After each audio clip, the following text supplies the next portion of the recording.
Welcome to the special Sunday feast program. Today we are very fortunate to have Sannyasi Guru and Maharaj. His Holiness Romapada Swami Maharaj is here, and today he is going to give the special class. And we also have today special Kirtan from 11:15 to 11:45 till the time Kirtan. Till the time class started, we will be having Kirtan. So today Kirtan is going to performed by Sanjana. Hare Krishna. Sanjana, over to you.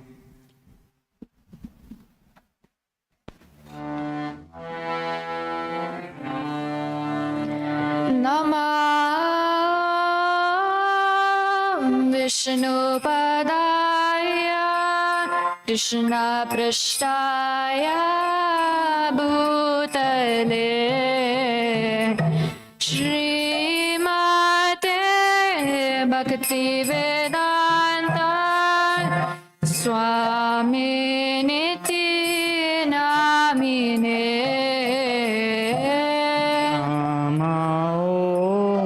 Vishnupadaya Krishna Prasthaya Bhutale Srimate Bhakti Vedanta Swami Niti Namine Namaste Saraswati Devi Gauravani Pracharine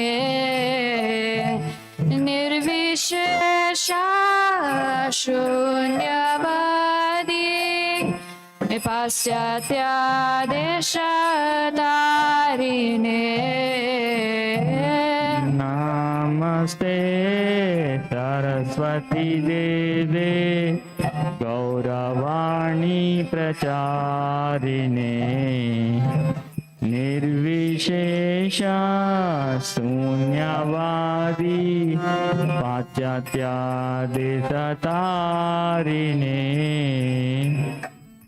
Jai Shri Krishna Chaitanya Prabhu Nityananda Shri Advaita Gadadhar Shrivasadi Gaura Bhakta Vrinda Shri Krishna Chaitanya Prabhu Nityananda Shri Advaita Gadadhar Shrivasadi Gaura Bhakta Vrinda Hare Krishna Krishna Krishna Hare Hare Hare Rama Rama Rama Hare Hare Hare Krishna Hare Krishna Krishna Krishna Hare Hare Hare Rama Rama Rama Hare Hare. Hare Krishna Krishna Krishna Hare Hare Hare Rama Rama Rama Hare Hare Hare Krishna Krishna Krishna Hare Hare Hare Rama Rama Rama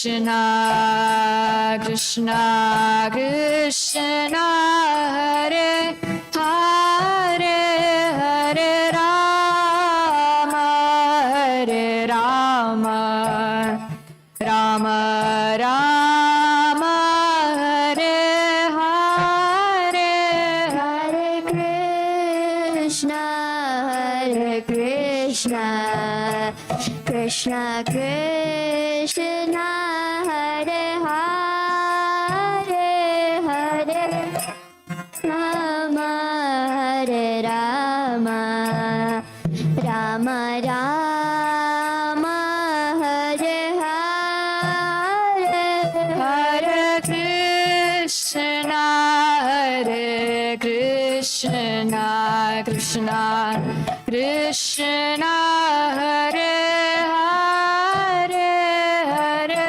Rama, Hare Rama, Rama Rama, Hare Hare, Hare Krishna, Hare Krishna, Krishna Krishna, Hare Hare, Hare Rama, Hare Rama, Rama Rama, Hare Hare, Hare Krishna, Hare Krishna, Krishna Krishna, Hare Hare, Hare Rama, Hare Rama, Rama Rama, Hare Hare, Hare Krishna, Hare Krishna, Krishna Krishna, Hare Hare, Hare Rama, Hare Rama, Rama Rama, Hare Hare, Hare Krishna, Hare Krishna, Krishna Krishna, Hare Hare, Hare Rama, Hare Rama, Rama Rama, Hare Hare, Hare Krishna, Hare Krishna, Krishna Krishna, Hare Hare, Hare Rama, Hare Rama, Rama Rama, Hare Hare, Hare Krishna, Hare Krishna,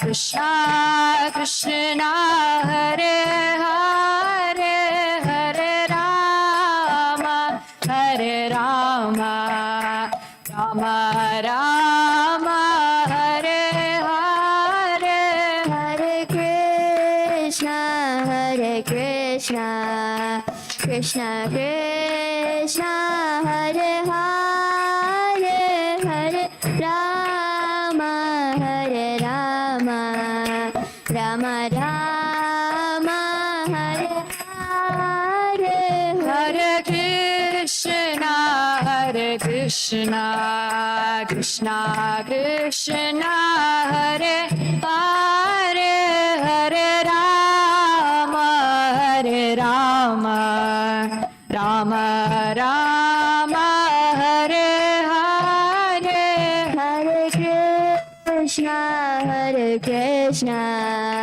Krishna Krishna, Hare Hare, Hare Rama, Hare Rama, Rama Rama, Hare Hare, Hare Krishna, Hare Krishna, Krishna Krishna, Hare Hare, Hare Rama, Hare Rama, Rama Rama, Hare Hare, Hare Krishna, Hare Krishna, Krishna Krishna, Hare Hare.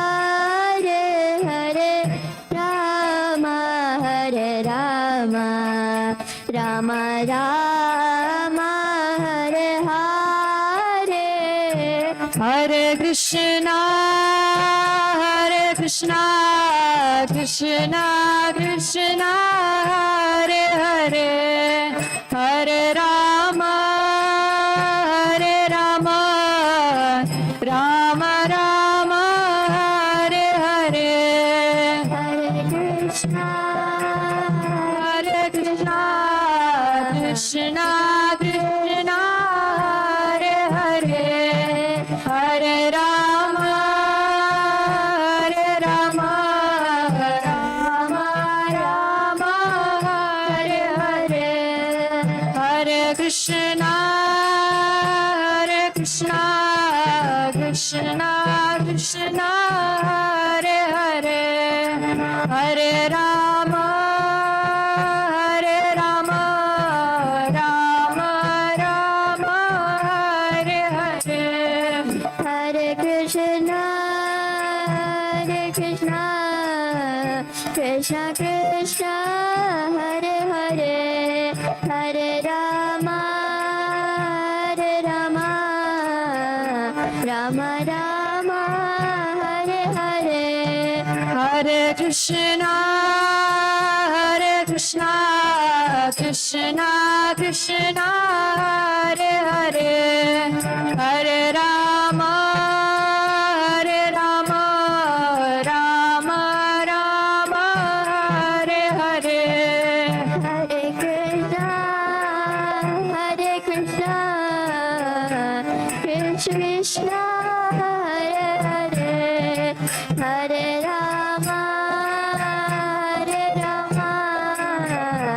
Rama Rama, Hare Hare, Hare Krishna, Krishna Krishna, Hare Hare, Hare Rama, Rama Rama, Hare Hare, Hare Krishna, Krishna Krishna, Hare Hare, Hare Rama, Rama Rama, Hare Hare, Hare Krishna, Krishna Krishna, Hare Hare, Hare Rama, Rama Rama, Hare Hare, Hare Krishna,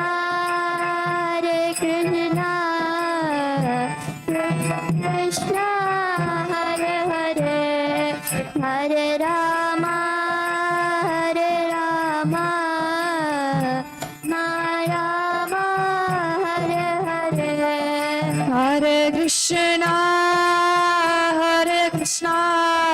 Krishna Krishna, Hare Hare, Hare Rama, Rama Rama, Hare Hare, Hare Krishna, Krishna Krishna, Hare Hare, Hare Rama, Rama Rama, Hare Hare, Hare Krishna, Krishna Krishna, Hare Hare, Hare Rama, Rama Rama, Hare Hare, Hare Krishna, Krishna Krishna, Hare Hare, Hare Rama, Rama Rama, Hare Hare, Hare Krishna, Krishna Krishna, Hare Hare, Hare Rama, Rama, Hare Hare, Hare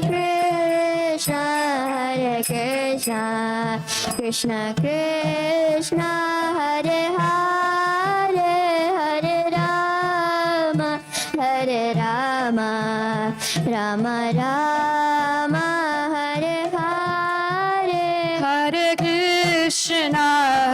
Krishna Krishna Krishna Hare Hare Hare Rama Rama Rama Hare Hare Hare Krishna Krishna Krishna Hare Hare Hare Rama Rama Rama Hare Hare Hare Krishna Krishna Krishna Hare Hare Hare Rama Rama Hare Hare Krishna Krishna Krishna Hare Hare Hare Rama Rama Rama Hare Hare Hare Krishna Krishna Krishna Hare Hare Hare Rama Rama Hare Hare Krishna Krishna Hare Hare Hare Rama Rama Hare Hare Hare Krishna Krishna Hare Hare Hare Rama Rama Hare Hare Hare Krishna Krishna Hare Hare Hare Rama Rama Hare Hare Hare Krishna Krishna Hare Hare Hare Rama Rama Hare Hare Hare Krishna Krishna Hare Hare Hare Rama Rama Hare Hare Hare Krishna Krishna Hare Hare Hare Rama Rama Hare Hare Hare Krishna Hare Hare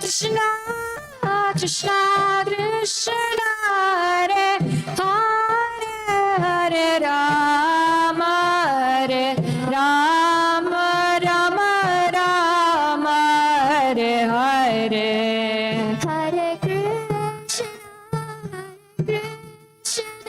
Krishna Hare Hare Rama Rama Hare Hare Hare Krishna Hare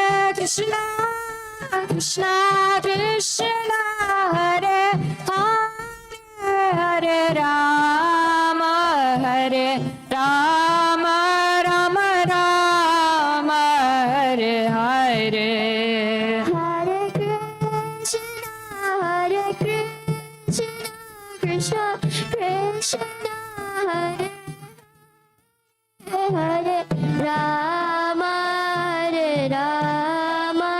Rama Rama Hare Hare Hare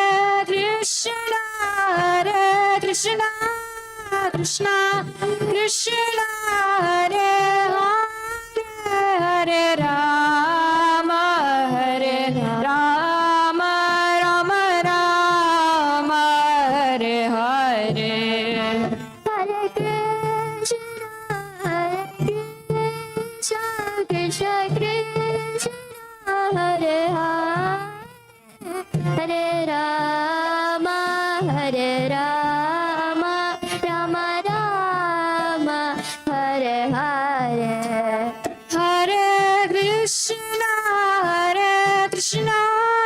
Krishna Krishna Hare Hare Hare Rama Hare Rama Rama Rama Hare Hare Hare Krishna, Krishna Hare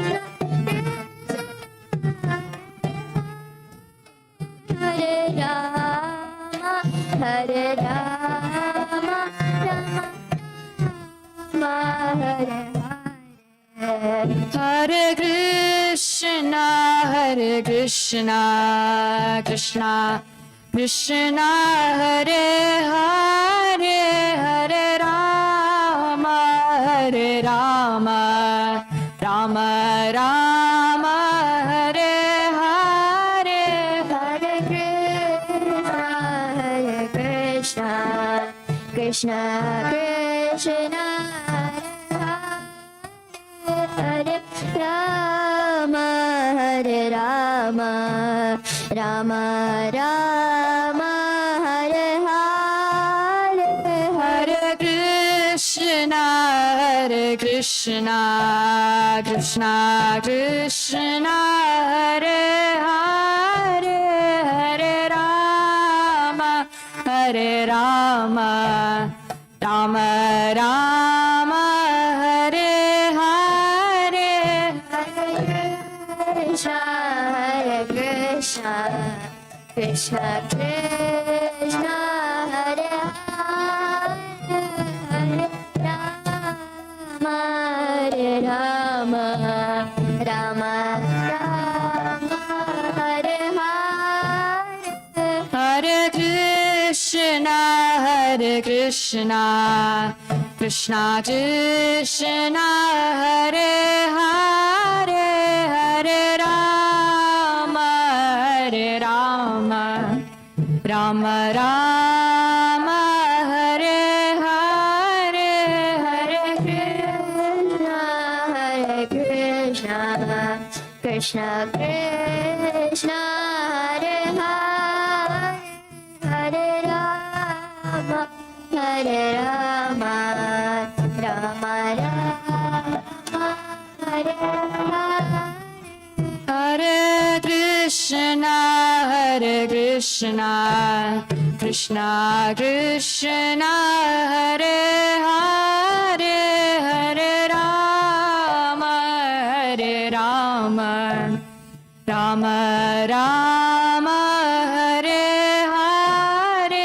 Hare Hare Krishna, Krishna Krishna, Hare Hare, Hare Rama, Hare Rama, Rama Rama, Hare Hare.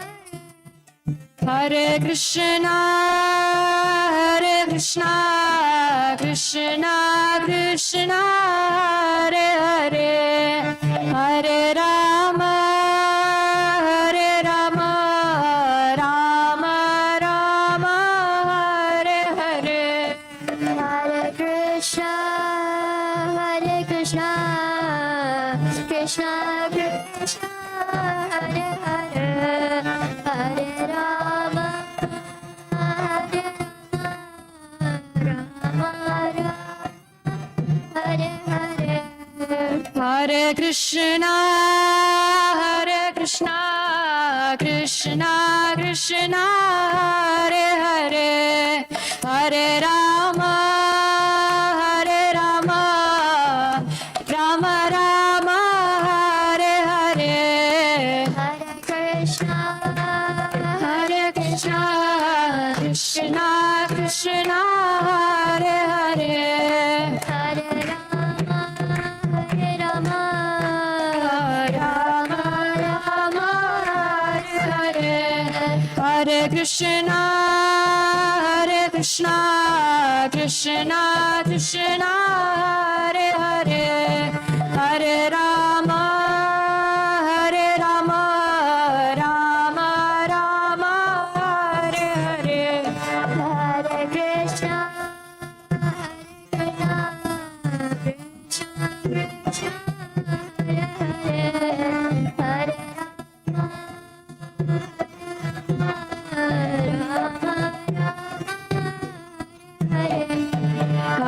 Krishna, Hare Krishna, Krishna Krishna, Hare Hare, Hare Rama, Hare Rama, Rama Rama, Hare Hare. Hare Krishna, Krishna Krishna, Hare Hare, Hare Rama, Hare Rama, Rama Rama. Hare Krishna, Hare Krishna, Krishna Krishna, Hare Hare, Hare Rama, Hare Rama, Rama Rama, Hare Hare. Hare Krishna, Hare Krishna, Hare Rama,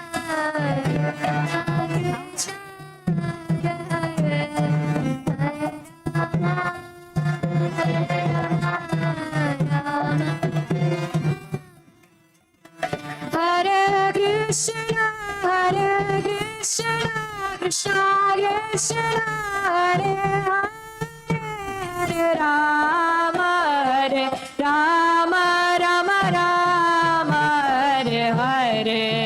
Hare Krishna, Hare Krishna, Krishna Krishna, Hare Rama, Hare Rama, Rama Rama, Hare Hare.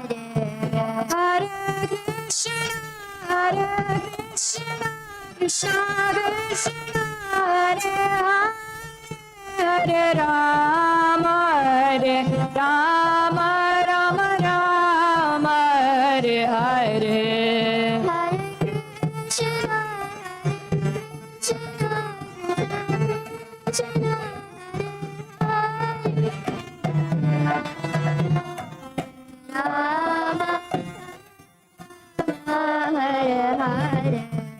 Hare Krishna, Hare Krishna, Krishna Krishna, Hare Hare, Hare Rama, Hare Rama, Rama Rama, Hare Hare.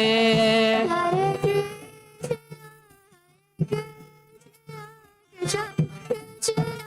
Hare Hare Rama,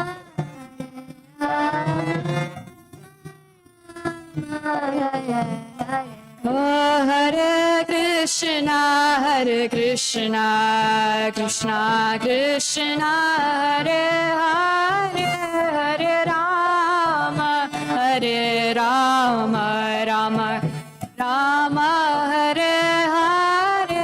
Hare Krishna, Hare Krishna, Krishna Krishna, Hare Hare, Hare Rama, Hare Rama, Rama Rama, Hare Hare. Hare Krishna, Hare Krishna, Krishna Krishna, Hare Hare, Hare Rama, Hare Rama, Rama Rama, Hare Hare. Hare Krishna, Hare Krishna, Krishna Krishna, Hare Hare, Hare Rama, Rama Rama, Hare Hare. Hare Krishna, Krishna Krishna, Hare Hare Rama, Hare Rama, Rama Rama, Hare Hare.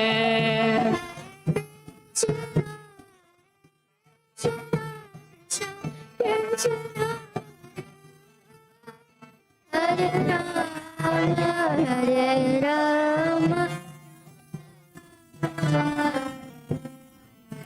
Hare Krishna, Hare Krishna, Krishna Krishna, Hare Hare, Hare Rama, Hare Rama, Rama Rama, Hare Hare.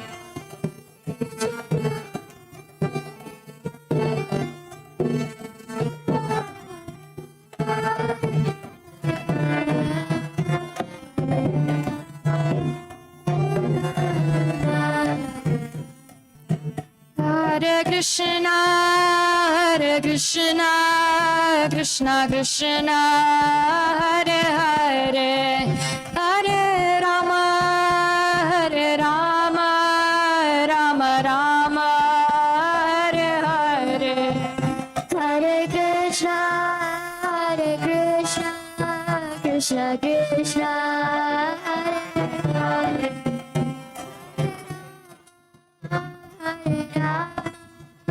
Hare Rama, Rama, Hare Hare. Oh, Hare Krishna, Krishna Krishna, Hare Hare, Hare Rama, Rama Rama, Hare Hare.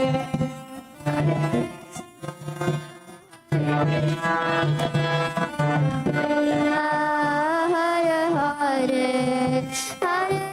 Rama,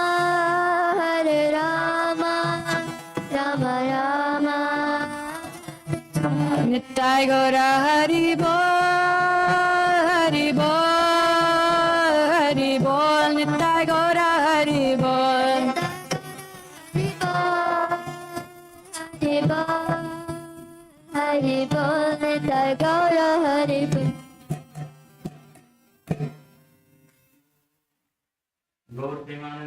Hari Bol.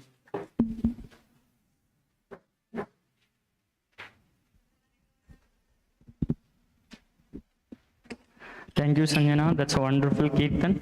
Thank you, Krishna Chaitanya, for Mridanga. We are moving on to the next part of our program, special Sunday feast lecture. Today, going to give by. We are very blessed and very fortunate today to have His Holiness Romapada Swami Maharaj with us.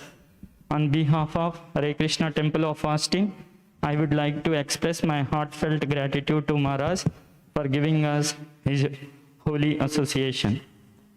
Here is very brief introduction of Maharaj. His Holiness Romapada Swami Maharaj is a Vaishnava monk for over 50 years, a renowned scholar on Eastern Vedic thought and philosophy, and highly respected spiritual leader, guide and caregiver. He is well known, respected and followed for his selfless sacrifice and impressive effort to build, sustain and grow spiritual community in America, Asia and other places around the world. With that, let us welcome His Holiness Romapada Swami Maharaj to Hare Krishna Temple of Austin by loudly chanting Hare Krishna Mantra one time. Hare Krishna, Krishna Krishna, Hare Hare, Hare Rama, Rama Rama, Hare Hare. Over to you, Maharaj. You got to turn around so you can see it. Oh. No. You've had nice kirtan, so that's sufficient. Nama Om Vishnupadaya Krishna Prasthaya Bhutale Srimate Bhakti Vedanta Swami Niti Namine Namaste Saraswate Deve Gauravani Pracharine Nirvishesha Sunyavadi Paschatya Desatadine Jaya Sri Krishna Chaitanya Prabhu Nityananda Shri Gadadhar Shiva Sadi Gaura Bhakta Vrinda Hare Krishna, Krishna Krishna, Hare Hare, Hare Rama, Rama Rama, Hare Hare. You're going to change. Go ahead, go right ahead.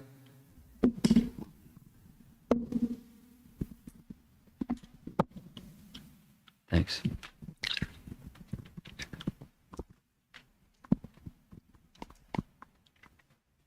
The topic for today, it was planned to be an introduction, an introductory little presentation on Bhagavad Gita. But it looks like the people that are here are been around for a while. Right?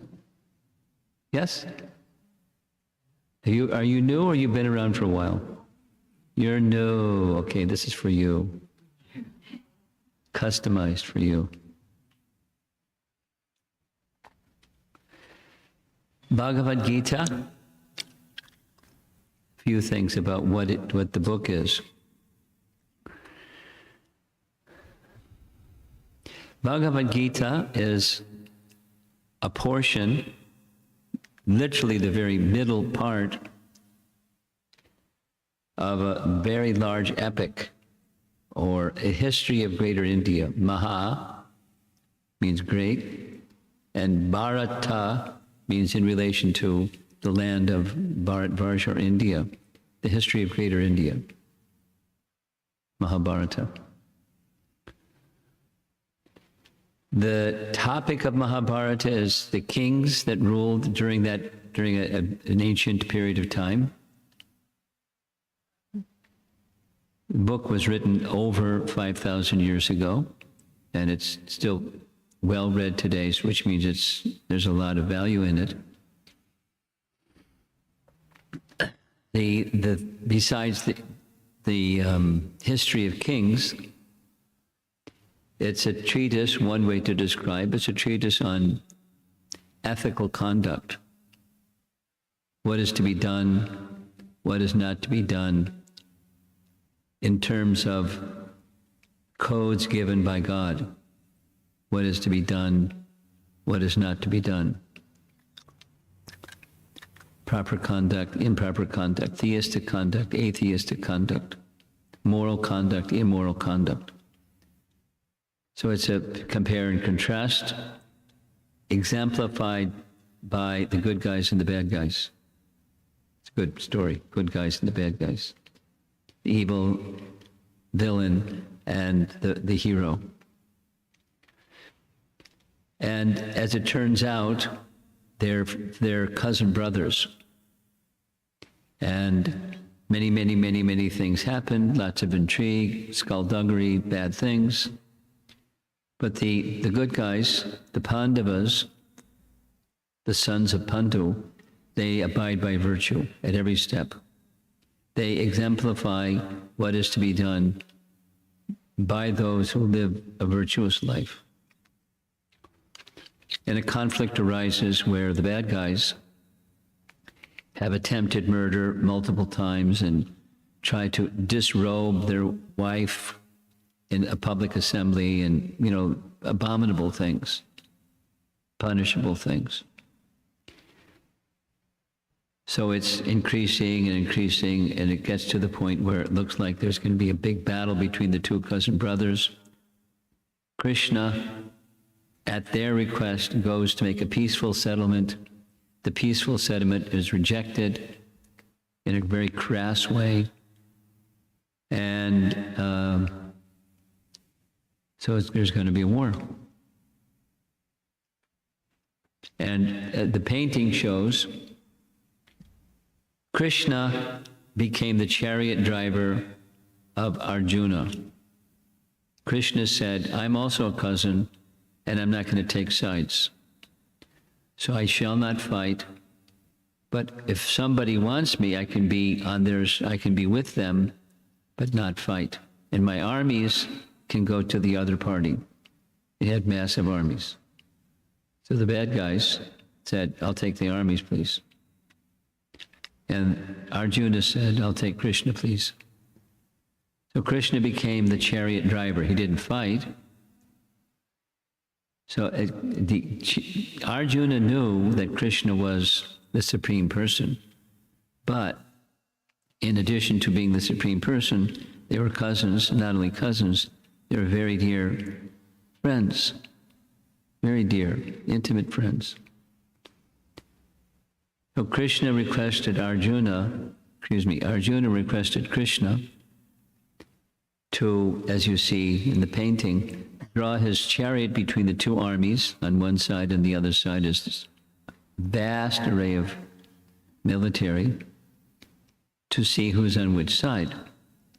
That's chapter 1 of Bhagavad Gita. And the description of on this side and on that side. And then Arjuna says, I don't want to do this. And here's my reasons why I don't want to do this. And so they're having discussion back and forth.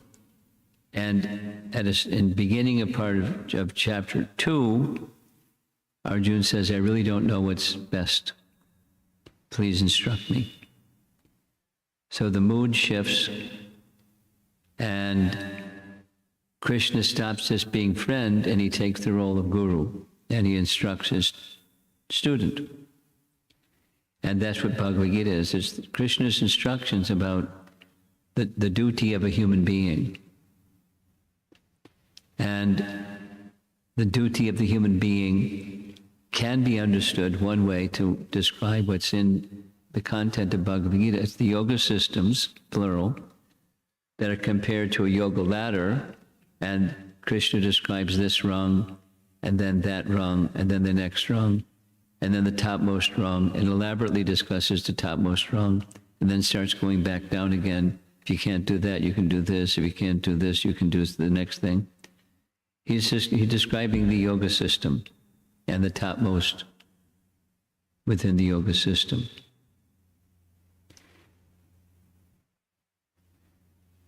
That's Bhagavad Gita.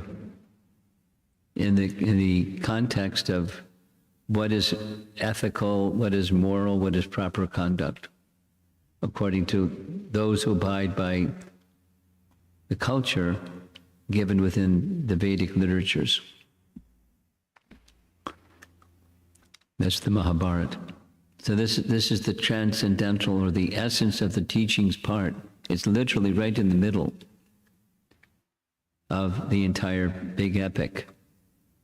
There's many things that happen before, there's many things that happen after, and the essence is what's in Bhagavad Gita. So at the top, goal of life and Bhagavad Gita and daily life. So that's going to come at the end. I'd like to describe a little bit more about the makeup of Bhagavad Gita.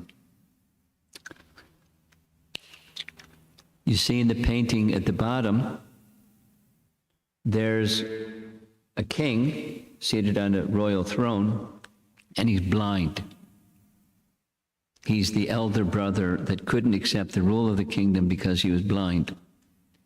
And the person who he's talking to, dressed in blue, is Sanjaya.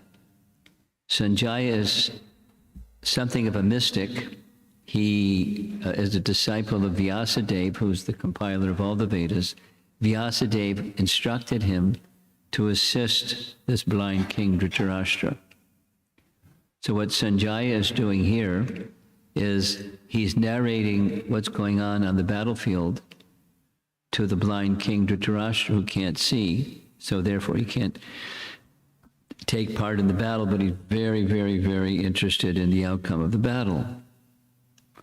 So it's a dialogue between Sanjaya on our right in that painting, dressed in blue, and the king Dhritarashtra seated on the throne.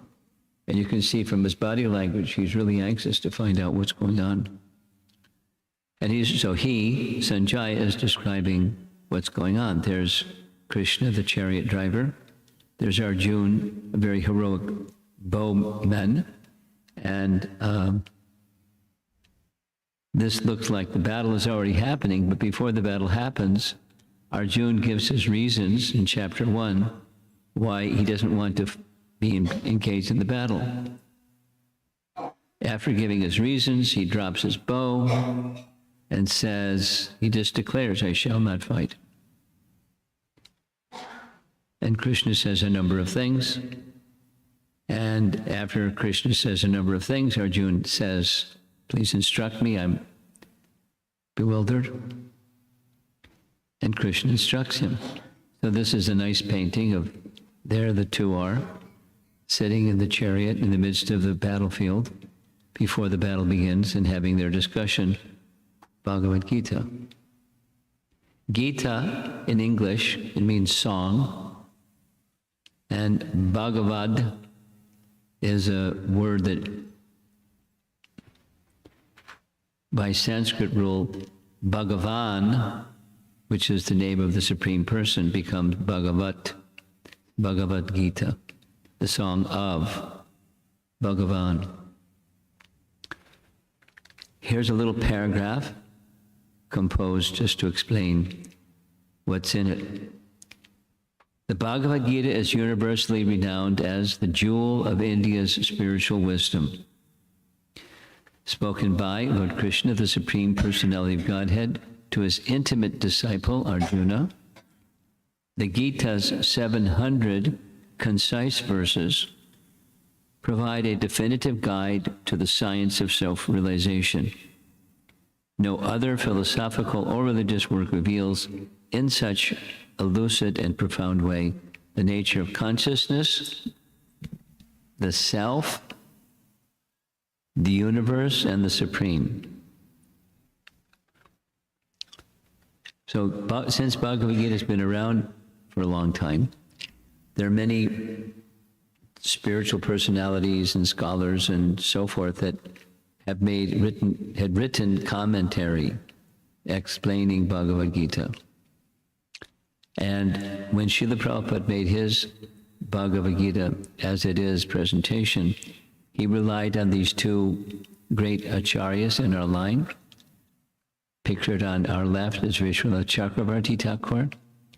And the dates of both of these persons, they're different scholars that say different things, no surprise.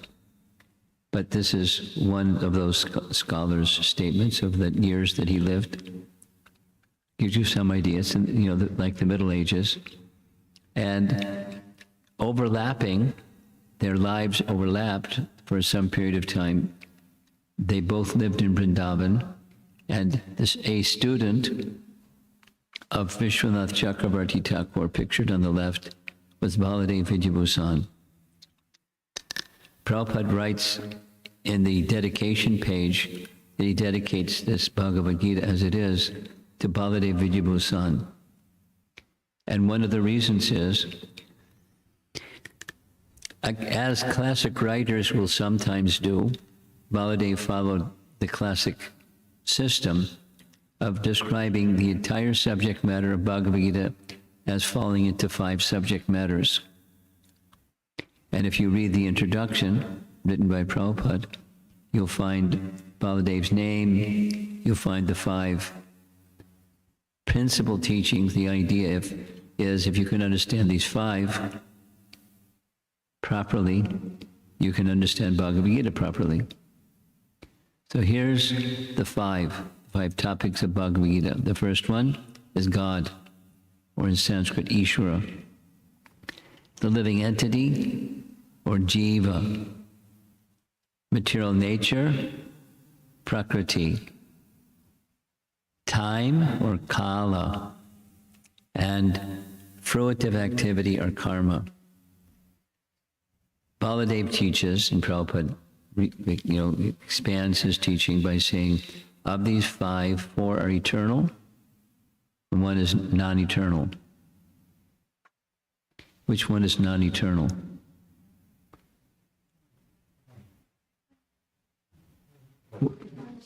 The girl is right in front.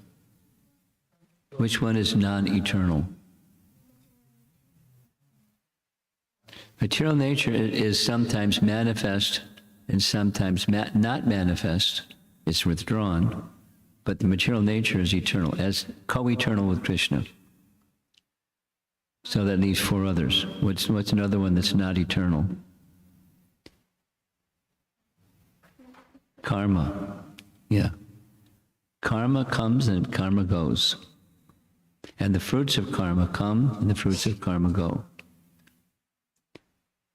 And the other 4 are eternal. Some, again, material nature is sometimes manifest, sometimes not manifest. And a mysterious one at the bottom is time. So we'll discuss that last. Here's a nice painting painted by our ISKCON artists to describe material nature. In the 7th chapter of Bhagavad Gita, this painting is illustrating the 8 divisions of Prakriti, or material nature. You know what they are? Starting with earth, water, fire, air, ether. Mind, intelligence, and false ego. So the gross body is made up of the first 5. So the painting is showing there's earth, there's water, there's fire, and there's air, that's his arms, and all around that's the sky. So that makes 5. And then in addition to the 5, there's the head portion. That's mind, intelligence, and false ego. Now, how are you going to depict mind, intelligence, and false ego in a painting? But that's what the painting is illustrating. Those 8 energies are Krishna's prakriti, or material nature, his material energies. And then you notice inside the fire portion in the middle, there's a spark. That spark is in the other category of what's eternal, the soul. And next to the soul is the Supreme Soul, or Paramatma. So Atma and Paramatma. Atma is the soul. And so these 8 plus the Atma make for activities in this material world. Now, so this is depicting, notice is depicting Prakriti, material nature. It's also depicting the Jiva, is another one of the 5 topics, the living entity, and the Supreme, or Ishvara, that's that form of Paramatma within. So there's 3 of the 5 topics of Bhagavad Gita in one painting. So let's speak a little bit about that little spark, the spirit soul. A spark indicating, like there's a big fire, and from a big fire comes many sparks, and the living entity is like the spark unto the big fire, from which the spark comes. So that big fire, that's Krishna, and the little spark, that's the living entity, or us. So that the symptoms of the part are like, qualitatively like, the symptoms of the whole. If you take a spark, its main qualities are heat and light, and the fire's main qualities are heat and light. Or like a drop of seawater. In the drop of seawater is qualitatively what's in the whole ocean. Quantitatively very tiny, but qualitatively the same. So like the drop of ocean water to the reservoir, or the spark unto the big fire from which the spark has come. Similarly, the living entity has qualitative oneness with the Supreme, but very tiny. Qualitative oneness, quantitative difference. So simultaneously one and different from the source. And something that we need to know about that in this, both the source and the spark, is consciousness. So consciousness is not one of the 5. It's a symptom of the presence of the soul. Some years ago, hearing Prabhupada's lectures, I heard him say on a number of occasions, the soul is both conscious and consciousness, which sounded like really cool, but I didn't know what it meant. But it caught my attention. I heard him say it several times, so I started meditating on what is the meaning. And it's after some time, I came across an explanation from the Upanishads, where it explains consciousness as being like light from a lamp. So the lamp is luminous, and the lamp lights up objects in the room because the light radiates out. And it illuminates the language in the Upanishads, and it illuminates the pots and plates, like things. So, for example, we're sitting in this room, and there's curtains covering these windows, and there's no curtains covering those windows. There's more light coming through those windows than where the curtains are. But there's some, because it's not night, you can see there's some light behind the curtains. consciousness is extending out. And by consciousness extending out, I can see things that are outside of me, but also there's the conscious entity that's the perceiving. So consciousness is what extends out. You can hear some sounds, you can smell some smells, you can have the sense of touch through the medium of consciousness, and consciousness extends through the knowledge-acquiring senses. The consciousness extends because the soul is present and the soul is conscious. So there's conscious, that's the soul, and consciousness is also the soul. Consciousness is not the body. Although we may experience consciousness through the senses or the body. Like a very nice example, really easy one, is out-of-body experiences. I meant to have this slide here, I don't have it. Anyone here not know what out-of-body experience is and would like to know what it is? Okay, you don't know. Out-of-body experience means when consciousness goes outside the body and you can experience the body from outside the body. A common example, there's more than this category, but a common example is when patients who are having heart operation have cardiac arrest. Cardiac arrest means the heart stops. Cardiac arrest, the heart stops. And when the heart stops, blood stops flowing through the body, including to the brain. Now, modern science often says consciousness takes place in the brain. And it's just a material event of nerves, blood, and other receivers of information, and the information goes to the brain and it perceives something. I hear a sound or I see a sight or something. It's just a mechanical process within the brain. That's some people's idea, many people's idea. However, sometimes, and there's a lot of reports of this happening, sometimes during heart operation, so a heart surgeon sees, according to the meters that are hooked up to the body, that the patient has cardiac arrest. So the heart stops. When the heart stops, blood doesn't go to the brain, and the person needs to be rescued immediately by artificial means to make the heart start beating again, or they're dead. And for that period of time, they're as if dead because the heart stopped beating. And that means the brain stopped getting blood, which means that the electrochemical events in the brain have also shut down because the brain's not getting any blood. So they have a system. I don't know, I'm not a heart surgeon, but the system goes something like this. They have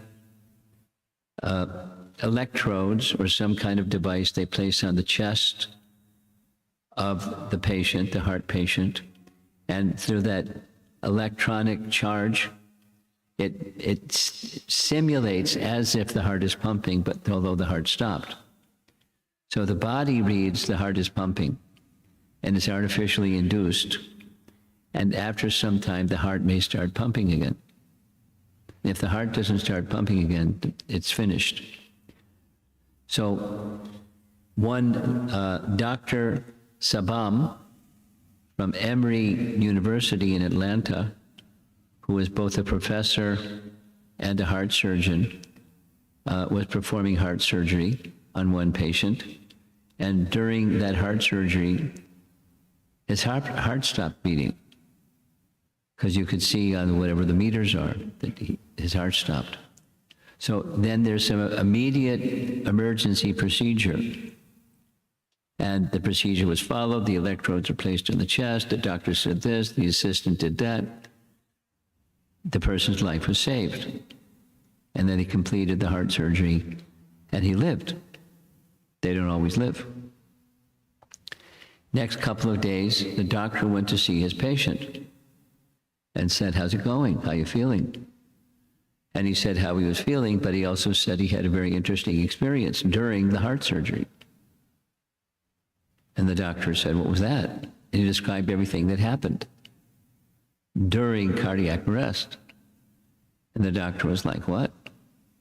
How do you know all this?" He said, "I was watching from up above the operating table." What? And he described his positioning himself above the body, observing the body, observing this doctor, remembering what this doctor said to the assistant, said to the nurse, and it was if like it was recorded in a playback device. So the doctor was, how is this possible? It doesn't fit, medical science says, and this doesn't fit medical science because, in short, consciousness doesn't take place in the body.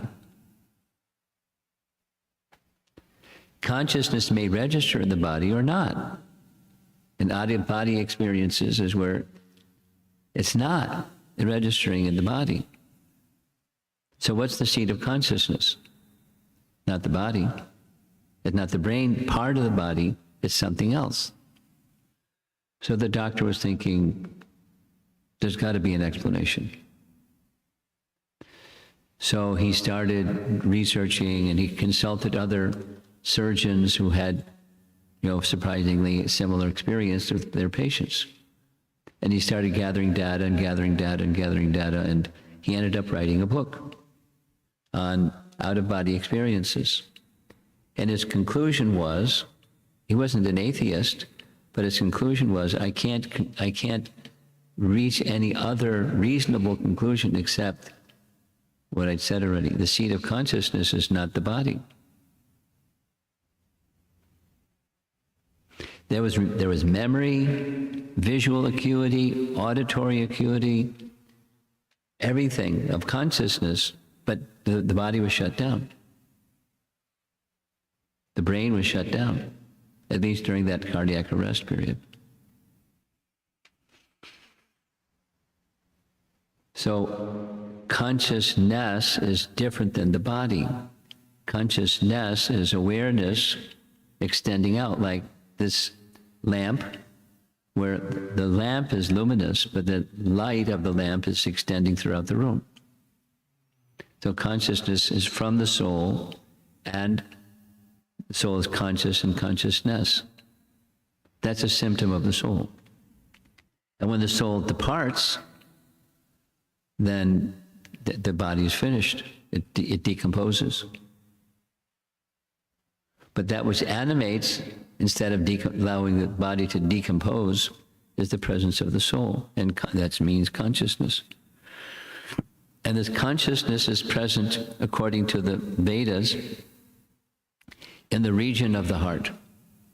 And along with the individual soul, which is situated in the region of the heart, there's side by side with the soul, Paramatma. Atma means soul, and Param means supreme. Paramatma, the soul, according to the Bhagavad Gita, within each of us, not just us, any bug, tree, bird, fish, animal, anything alive, even a microbial germ, inside there's a spark of life, there's a soul, and side by side with the soul is the Supreme Soul within. And that's who we are. That's an essential one of 5 main teachings of Bhagavad Gita. So there's the body, that's the covering of the soul. So that out-of-body experience, I wish I had the paint, it's a nice painting. It shows this kind of spooky entity hovering above an operating table. So what that spooky entity is, it's the subtle body. What's a subtle body? Subtle body is mind, intelligence, and false ego. So I mentioned it, that other painting that shows this guy running through the sky. There's there's the 5 gross material elements, and there's the 3 subtle material elements. The 3 subtle material elements, that's a subtle body: mind, intelligence, and false ego. So the mind, intelligence, and false ego carry the soul up above the gross body, looking down upon the gross body, and with acuity could hear and see everything, because that's the seat of consciousness. That's the seat of consciousness. The obstacle for realizing who we are is we have a strong identification with matter, the covering, both the gross and the subtle coverings. And the lesson of Bhagavad Gita is to break that false identification, that's the false ego part, falsely identifying with the covering or with matter, and instead identifying with who we are. So I like graphics. So here's a graphic I like. This is an eggshell with some light coming from the inside of the eggshell. Never seen an egg quite like this, but the light coming from within the eggshell, that's the soul. And that's the conscious part. And then the consciousness is extending out through those cracks. And that's what we're like, the covering, like the eggshell. And consciousness is, to some degree at least, extending beyond the body through the senses: sight, smell, taste, sound, touch. Something is going out there through consciousness. And the idea of Bhagavad Gita is this: not only consciousness extends through the body, but we can identify the soul itself as separate from the body. We can still use the body. We should. We do use the body, but not identify with it, which is a big difference between material consciousness and spiritual consciousness.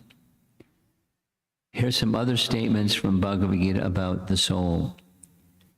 The soul can be experienced or perceived by the presence of consciousness.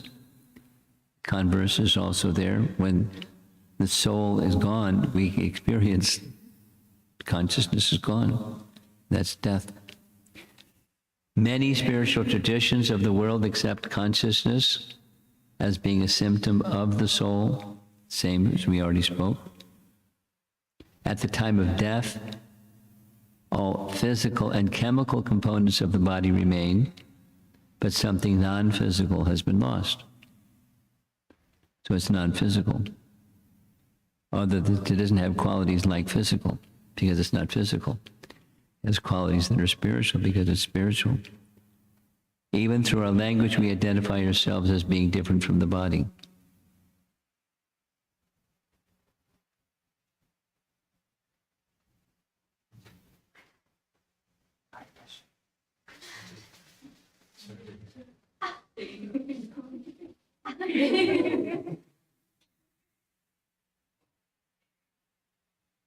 I'm going to ask you some questions and see if you can answer the questions. You ready?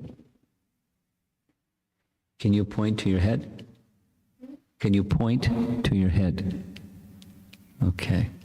Point to your arm. Point to your foot. Your foot, not your ear. Point to your foot. There it is. Okay, now you can point to your ear. Now, it's my head, my foot, my arm, my ear. Now can you point to me? No, to yourself. So does that mean the body is you? You follow? If you went like this, does that mean the body is you? No? Then how do you point to you? So by our language, the message here is, we say my hand, my body, my foot, my ear, my head. There's the object, like my shoe. I left my shoes out there. The shoe is not me.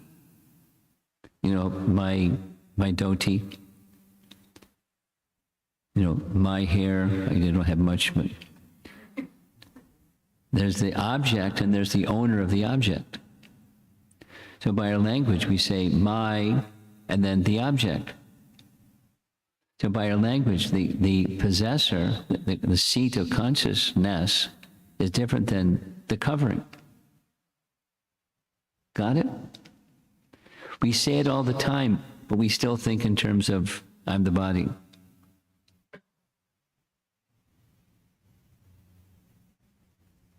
Like I'm old and you're young.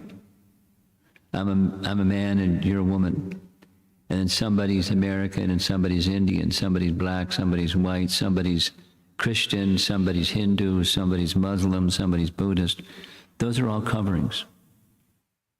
Not who we are. It's a covering. So one of the essential teachings of Bhagavad Gita is we're not the covering. Or the subdivisions of coverings. It's not who we are. If that's not who we are, then who are we? Oh, here's the out-of-body experience photo. Okay, painting. I may have to change it, the position of it. So here's another, I'll add to this.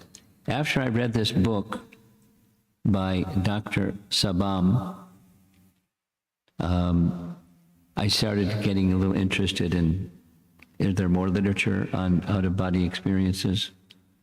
There's a lot. But I just read only one other book, and I did like so many. The one other book that I read, just sharing,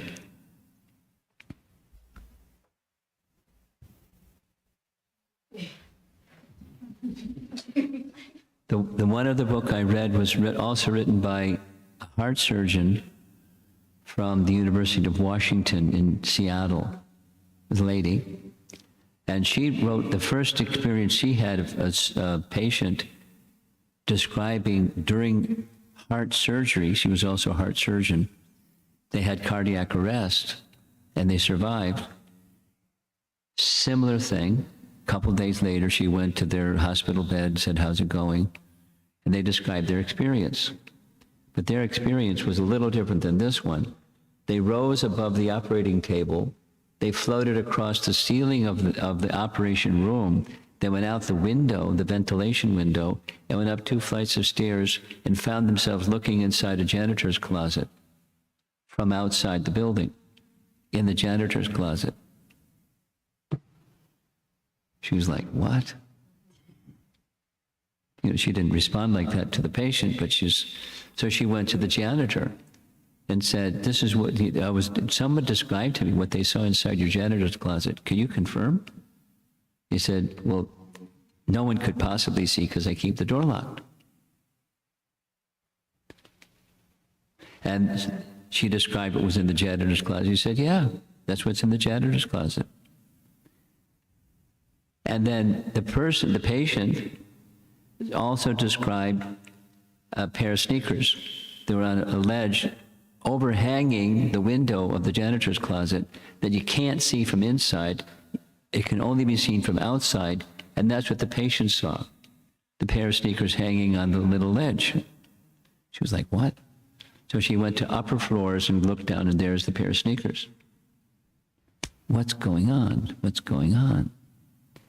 So she did a similar thing that Dr. Michael Sabam did. She started interviewing other physicians and found that, from time to time, out-of-body experiences happen. And so she also wrote a book on what she learned from her patient and other patients and so forth. So, Krishna, you did some research on this some time ago. Provide that to whom? Satyasar, and he can circulate it. So it's abundant. All of this is to say one thing. The seat of consciousness is not the body.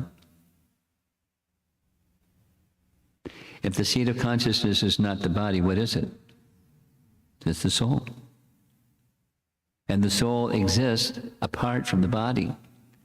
There's a subtle body, and the subtle body was carrying the soul, and there's the gross body lying on the operating table. And they're different. So that's what happens at the time of death.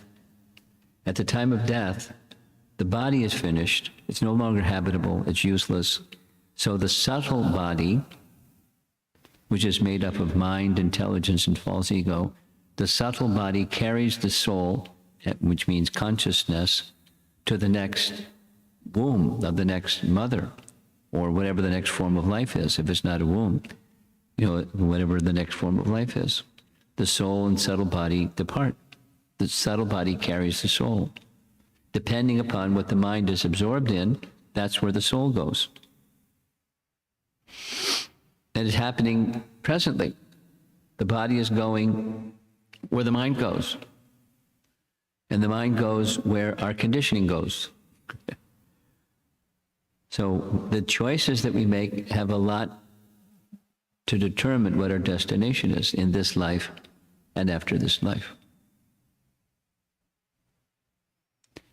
Here's another little illustration of the same point. In Bhagavad Gita chapter 2, there's a nice description of the journey of the soul. Dehinosmin yata dehe komaram yovanam jara. Many of you know the verse. So this is an exhibit, a sculpture in Los Angeles. There's also one in Detroit, but I don't know if it's functioning like it's functioning in Los Angeles. Someday you may visit Los Angeles. And if you visit Los Angeles, do yourself a favor, visit the LA Temple. And when you visit the LA Temple, there's 3 places to visit. There's the deities, it's over on the right side. There's the Govinda's restaurant on the left side. And in the middle, there's this. It's not just this, there's several exhibits. It's called the FATE, F-A-T-E, First American Theistic Exhibition, created by some artists under Prabhupada's direction to do, and he told them what to do. And there's pastimes of Krishna, there's different things that they illustrate through these dioramas.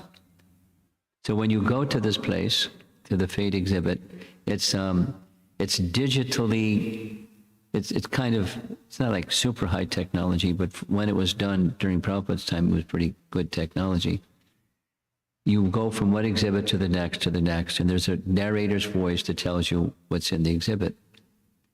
When you go to this one, you feel like you're in India because the lights go out. And you're standing in front of this, you don't know what it is because the lights went out. And then there's a light that's from behind that shines on a mylar mirror. Mylar mirror means it reflects light, but if there's light from the other side, then you can see it like a window. So the lights go out. You're standing there looking at darkness. Then this light comes on from behind you, and you see everybody standing there looking at yourselves in the mylar mirror. And this deep, resonating British voice narrator says, with some nice soft music in the background, take a good look at yourself. Who are you, really? Music. Are you that body? More music. And then some other music. And then the mylar mirror light goes down, and the mirror, behind this mylar mirror, goes on to that little infant that's the embryo, and the light comes on inside the embryo, and you hear the sound of a heartbeat. Dun, dun, dun, dun, dun, dun. So then the journey of the soul is described. And that light goes out, the spotlight goes out, the light on his chest goes out, and then the spotlight goes to the little baby. And little baby makes the little baby sound. I can't do that so well. Crying of a little baby.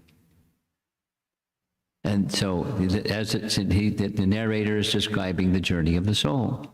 That light goes out, and then comes a little boy, and you hear him bouncing a ball, and the little boy's voice is playing ball in a yard, and that sound, that light goes out, then the next one, next one, next one, next one. And when it gets all the way to the, or there's a guy holding up a money bag and you hear him bouncing the money bag, that's the part of his life. He's getting rich, working hard to earn some money. Towards the end, you hear the old man coughing. And then he expires. And then the soul goes back to the little baby body again, or infant, the child in the womb body. So in this way, the exhibit is very graphic. It's powerful. It's very effective, especially with new people that don't know Bhagavad Gita. It's a really good introduction to transmigration of the soul. Commonly, it's called reincarnation. More accurately, it's transmigration of the soul. And the idea is the soul is who we really are. Who are you really? Take a good look at yourself. Are you that body? So there are different ways of communicating Bhagavad Gita's message. So there's the soul and the material nature. There's a little bit more about material nature. As described in Bhagavad Gita, material nature is controlled by those three ladies, or the depiction of the modes of nature. Goodness in yellow, passion in red, and ignorance in some dark color. Goodness, passion, and ignorance control material nature, and down below are the people who think that they're doing something. One guy is a worker, the other guy is a controller of the worker. The capitalist and the laborer, and the strife between the two that goes on for a long time. So beyond those three modes of material nature is the controller of material nature, and that controller is Ishvara. That's one of the 5 topics of Bhagavad Gita. So far, we've discussed 4. Living entity, material nature, Ishvara, and karma. Now what's left? Time. Kala is time. So kala, or time, we find information in Bhagavad Gita. Less information in Bhagavad Gita than the other 4 topics, but it's not less important.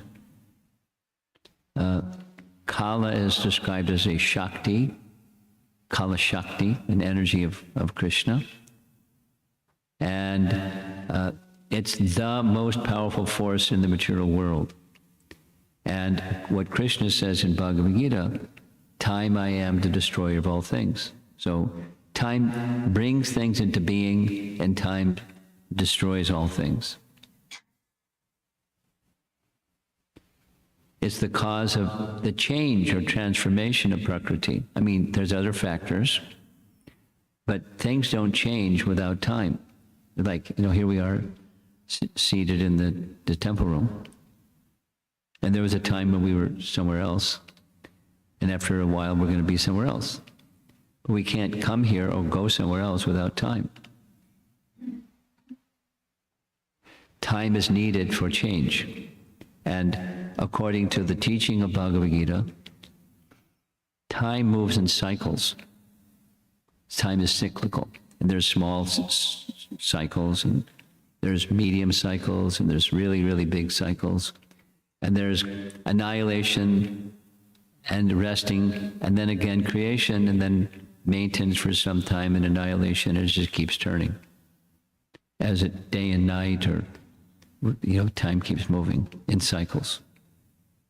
The seasons keep changing, and so forth. The ages of mankind keep changing. There's the different sizes of those cycles, but time, small, medium, large, it keeps moving in cycles.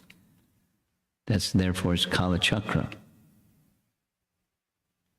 You remember what the meaning of chakra is? You gave that meaning the other day. Chakra means wheel. It moves like a wheel of time. And it crushes anything that gets in the way. It brings about 6 transformations. Anything that comes into being with the force of time it has 6. That one of them is birth, and then growth, and then maintaining for some time by material arrangements, by Prakriti's arrangements. It produces byproducts like offspring or other insects or other trees or other birds or other humans or others, byproducts. Dwindling and then finished. Death. Time moves. Everything that comes into being experiences death, and the other 4 stages in between. Here's the place in Bhagavad Gita where time is described, the great destroyer of the worlds. It brings things into being, it maintains things for some time, and it removes them after some time. You asked the other day about something to do with Brahma and creation. Yeah, I remember the question, remember my response. But supposing you're Mahavishnu that wants to create, and you know that after some time that which creates is going to be withdrawn. So what's the system from withdrawing? Very simple. As I mentioned, you pull the plug. And the plug, the energizer, is time. So as I mentioned, Rama Devi within Mahavishnu, she entrusts the living entities within the body of Mahavishnu to his glands and time energy. So when it's time to end, she just pulls the plug. Time energy is withdrawn, and the whole thing goes from the manifest, step by step, step by step, step by step, to the subtle unmanifest stage. There's many steps, but that's what happens. It reminds me of, I don't know how much it happens down here in Texas, but in other parts of the country, around Christmas time, lots of people set up things in their front yard. You know, Santa Claus and different things. At night, they pump it up. There's a guy, smiling and waving. And in the morning, they unplug it. He's just this pile of something in the front yard. Then at night, so it's just pull the plug. Without the time energy, the cosmic manifestation is withdrawn. Really simple, principle-wise, it's very simple. The idea is time is needed to make things happen and to maintain things and to withdraw things. So it's a very important feature. That we had this question the other day, I think maybe it was even last night. Is time personified? Was that last night? Yes? You think one of the questions? So it's how do you draw time? Now, the answer I gave was yes. Everything, behind everything, just the source of everything is a person, and so everything is also, everything that emanates from a person is a person. We may not be able to detect the Supreme Person through our material senses, or the personification of so many things we may not be able to detect, but it's not fairy tale. Everything is personified. Everything. So here's some artist's attempt to depict time. Looks like Abraham Lincoln sitting on the Lincoln Memorial and sitting on a big seat. Down there is the Empire State Building, and time is ruling everything. Or here's another artist's conception of time. Time destroys all things. And that's a Vedic picture of time. Here's the worldly picture of time. You've seen images like this before. Black cloak, big hood over his head, big, whatever that instrument is called, looks like something you use for harvesting grain or something, but he uses it for chopping people. And that's the Kala Rupa. This phrase is drawn directly from the Bhagavatam, and there's a form of time. Now, if you don't know what the form of time looks like, you may come up with another image that looks like this. But what's Kalarupa? Anyways, so I'm going to do something I did last night. I'm going to do it again, but a little bit differently this time. Time, or Kala, moves as a wheel, and that's Kala Chakra. You remember from last night? There's the Kala Chakra pictured in an instrument called an astrolabe. I did a little further research on astrolabe. I still don't understand it so well. But the time moves by the sun. There's a chapter, this is Bhagavad Gita, there's a chapter in the Srimad Bhagavatam, I'm speaking slowly because it's a little delicate.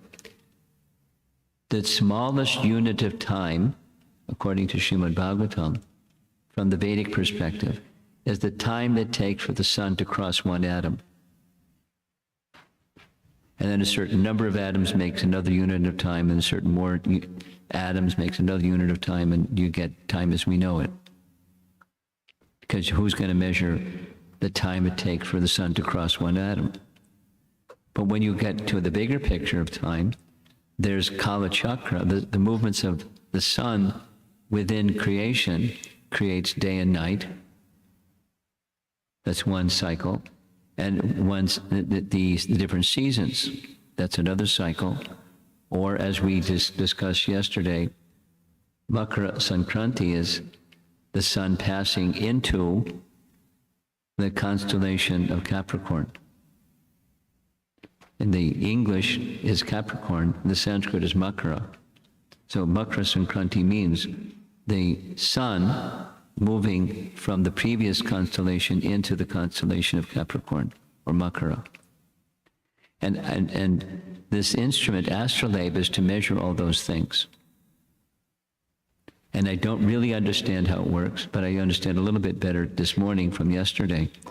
Here's a detailed identification of what the various parts are. And it was a very popular instrument in Middle Ages. Jai Singh, any of you know who's Jai Singh? Jai Singh is the king of Jaipur. He humbly named the city after himself. Was really into astronomy, and so he wasn't so happy with the small devices like the one that you see you can hold in the palm of your hand. So he built a gigantic one. The gigantic one, the base of the astrolabe was 247 feet. It was like a piece for measuring time within fractions of a second. And then based on the factors of, as you see on the left side, that's the 12 different signs of the zodiac. Doesn't have the names, it just has the logo or the insignia for each of those 12 signs of the zodiac or constellations of stars in the main zodiac. And there's names for each of these things. So I'm going to show you, because this is from Sadaputa's writing, because when Sadaputta was a disciple of Srila Prabhupada who had a PhD in mathematics from Cornell University. And Prabhupada asked him to study the 5th canto and make a design for the planetarium, the Vedic planetarium. Prabhupada wanted it very much. And he recognized Sadaputa's genius, and he wanted him to sort through 5th canto Bhagavatam and Vishnu Purana and other texts, Siddhanta Shiromani and other texts, to make a design for the Vedic planetarium. Small task, huh? And in the course of his research, this is one of the things he wrote about several places. So what I'm going to show you in a moment is taken from his writings, describing an astrolabe. And on an astrolabe, there's an off-centered circle. The off-centered circle, as you see, there's the off-centered circle towards the top. And the off-centered circle represents the orbit of the sun, because the sun doesn't move exactly in a circular motion, it moves in an ecliptic motion. So as the movement of the sun is depicted on this device, there's a piece that represents, and then there's other moving parts. The earth itself is represented as the mater. Let's go back, see where the mater is. That's that piece that's at the back, mater. What's a stereographic projection? So here's a globe. Supposing you wanted to project or depict the globe in 2 dimensions. That's a stereographic projection of the earth. And that's part of the Vedic picture, or it's part of the item of an astrolabe, according to what Sadaputa wrote, is the 5th canto Bhagavatam. One of the features of the 5th canto Bhagavatam is depicting the earth planet as a stereographic projection in a 2-dimensional picture. I'm not going to go into it, because it's complicated. But if you wanted to see where you are, and you're out at sea and you're in a boat, and you know how to use one of these things, it's one of the things that you use, is this back piece you see in the diagram is called the mater. So the mater is the stereographic projection of the earth planet on a flat 2-dimensional surface. And then there's the constellations of stars, and you look up and there's, you're passing through different constellations of stars. The ecliptic circle and the important stars are represented on another plate called the ret. There's the ret. See on the rim around the outside. So if you move some of these moving parts, then you can, you get a latitude and longitude of where you are. I can't describe it so well because I've never used one, and I can't say I really understand it, but this is taken directly from Sadaputa's writings. If you wanted, in addition to the flat earth with the graphic presentation of the earth in a 2-dimensional plane, you could do the same thing with the other planets that are above. You can have another plate that shows where they are, based upon where the constellations are, based upon where the sun is. You can figure out where you are in the universe, or at least in our solar system.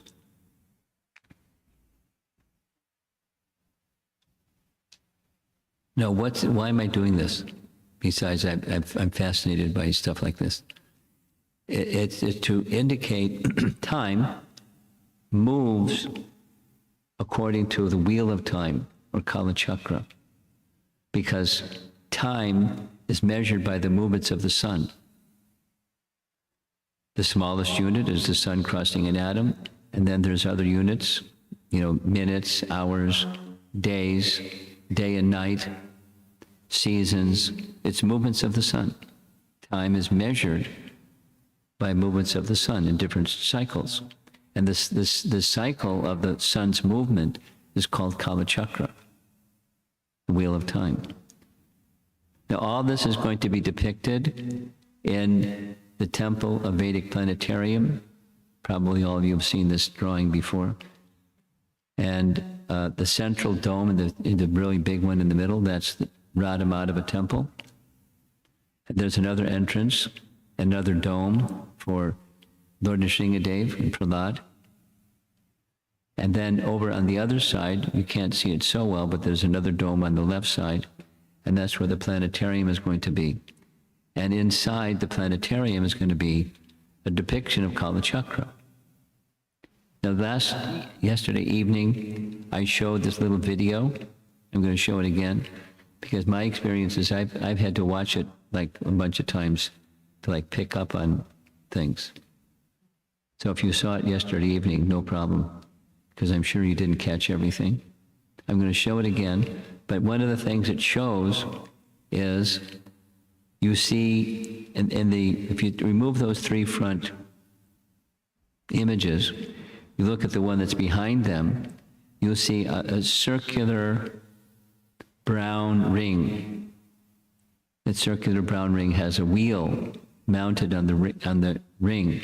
The ring is the Manasotra mountain, and the wheel is the wheel of time, and the wheel of time is moving on an axle through its middle of the wheel, and the other end of the axle is on top of this golden mountain, Mount Sumeru. And mounted on the axle is the sun. The sun is moving on the wheel of time.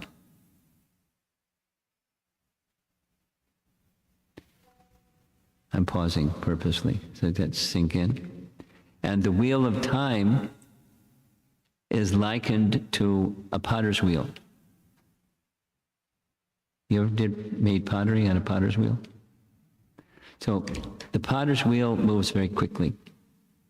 You have to move, have to do some things to make it move quickly, but it moves quickly.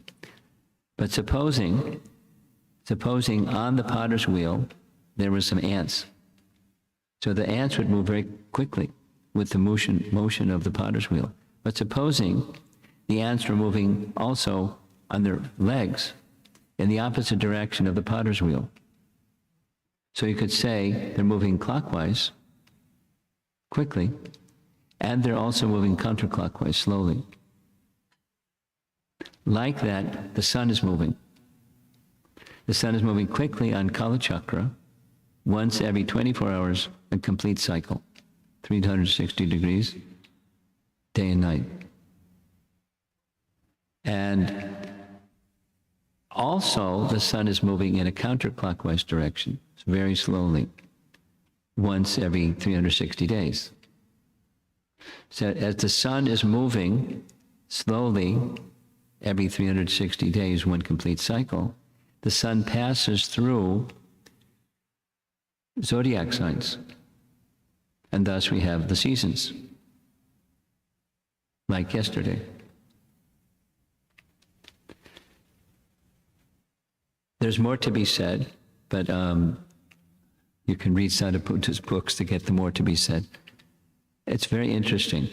I'm going to show you now a little video. This was made, the voice that you hear is the in-charge person. His name is Antar Dweep Prabhu. He's Australian. You can hear his Australian accent. And he is describing what the planetarium is going to look like in a little video. So I'll tell you ahead of time some of the things you're going to see, so you'll pick up on it. At the very, very bottom of the universe, there's Anantashesh. One young boy asked me, how come I didn't say anything about Lord Shiva with the process of annihilation? And when annihilation comes, Ananta has flames that come from his mouth at the time of annihilation. And then Lord Shiva dances and the flames go up. And then the whole universe gets burned to ashes. Well, at the end of each day of Brahma, a good portion, about 2/3 of the universe gets burned to ashes. But the upper planetary systems, it's hot, but they don't burn to ashes.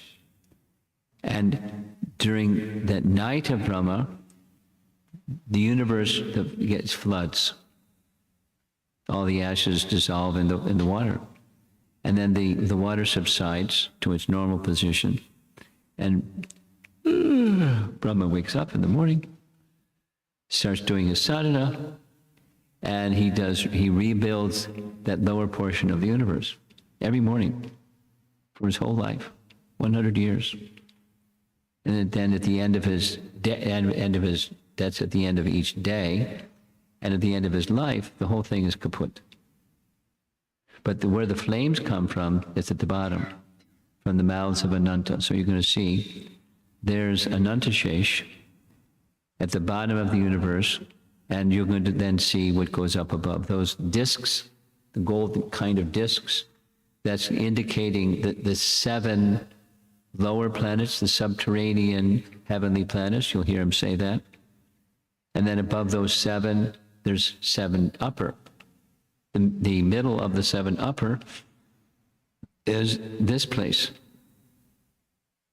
or Bhu Mandala. You know what Bhu means, right? Bhu means earth, right? Bhu means earth. So Bhu Mandala is this earthly plane.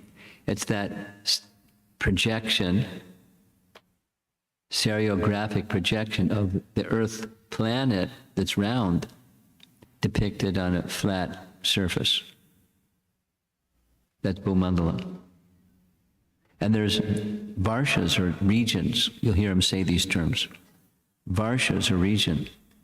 And the earth planet itself is one of those varshas, situated in the central island. And then in the middle of the central island is a golden mountain. Who's seen a golden mountain? No such thing. Not only a golden mountain, but it's wider at the top and narrow at the bottom. Who's seen such a thing? What to speak of the height of Sumeru? No, we've never seen such a thing. But it exists.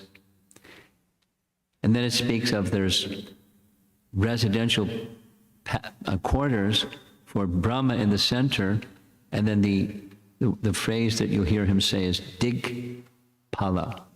Digpala. Pala means protection. And Digpalas are the protections of the various directions.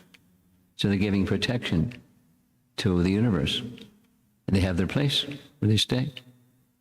Then it goes up and up and up and up and up. So this is a depiction of the planetarium. And you'll see, look carefully, you'll see Kala Chakra moving, the wheel of time. And the sun mounted on Kala Chakra moving. He uses clockwise and anti-clockwise. I say counterclockwise. Same. So the sun is moving. Sun is moving like the potter's wheel moves very quickly in a direction. As the potter's wheel moves quickly, the Kala Chakra moves quickly, but the sun and the moon are moving counterclockwise or anti-clockwise slowly. That makes 1 year. Okay, here we go. I hope technology cooperates. So at the bottom of the planetary display, we have Shesha holding up the earth. This is Shesh, the empowered incarnation. There we have Ananta speaking Bhagavatam to the 4 Kumaras, and above the 7 subterranean planets. Here we can see Jambudvip, the central island of Bhumandala, and Bharatvarsha is situated on the southern side of that. 8 other Varshas, with Ilavrita Varsha in the center, various supporting mountains with large trees upon them, described in Srimad Bhagavatam. In the very center of Ilavrita Varsha is Mount Meru, Golden Mountain. Atop Mount Meru are the cities of important demigods, Lord Brahma in the center, the 8 Digpalas in the cardinal directions and sub-directions. Moving out, we can see the broader Bhumandala, 7 concentric islands and oceans surrounding them. The 7th of these islands is Pushkaradweep. On that island is Manasotra mountain. On the mountain there's various cities of demigods such as Indra. Out further is Lokaloka mountain. These large elephants stand atop Lokaloka mountain to balance Bhumandala. Outside of Lokaloka mountain is Aloka Varsha, which is dark. The rays of the sun and the other luminaries extend up to Lokaloka mountain. On Manasotra mountain here on Pushkaradweep, the sun travels above this mountain at the southernmost point of its annual orbit. Above Bhumandala is Bhuvarloka, which is the residence of the Charanas, Siddhas, Yakshas, Gandharvas, and above there is Swargaloka, beginning from the sun and extending up to the pole star Dhruvaloka. There's Kala Chakra. This is the moving part of the planetary display. Here we can see the sun and the moon moving in their chariots. The chariots are being drawn by horses moving in the anti-clockwise direction, but they're traveling with the wheel of time moving in the clockwise direction faster. So it looks as if they're moving backwards. Above them are the zodiac of stars, more planets, and another realm of stars. So here we can see everything moving with the Kala Chakra, circumambulating the axis that connects Mount Meru with Dhruva Loka. Above these planets, we come to the planet of the seven sages, Saptarshi. You can see them here, they're commonly known as the Big Dipper, and then Dhruva Loka, the pole star.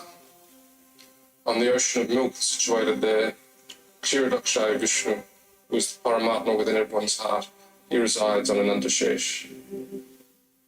Moving up beyond there, we have Mahaloka, Janaloka, Tapaloka, and Satyaloka. In this video, we haven't included any of the details for there, but on Mahaloka, Janaloka, Tapaloka, we have residences of the Lord, such as Lord Varaha, Lord Vamana, and so on. Here's Brahmaloka, and on Brahmaloka, we also have a form of the Lord Garbhodakshaya Vishnu as the Sahasrashesha Purush. Beyond there is the seven coverings of the universe, earth, water, fire, etc. And outside of the universe is the abode of Lord Shiva, Shiva Loka. There he resides eternally. Beyond Shiva Loka, we come to Mahavishnu, Karanodakashaya Vishnu, with innumerable universes that have emanated from the pores of his transcendental body. Here you can see him being served by Rama Devi. Then we come to the Brahmajyoti, the effulgence of the Lord's transcendental body. Penetrating through the Brahmajyoti, we come to the Vaikuntha planets. We're showing 24 planets of the Vaikuntha realm in this model.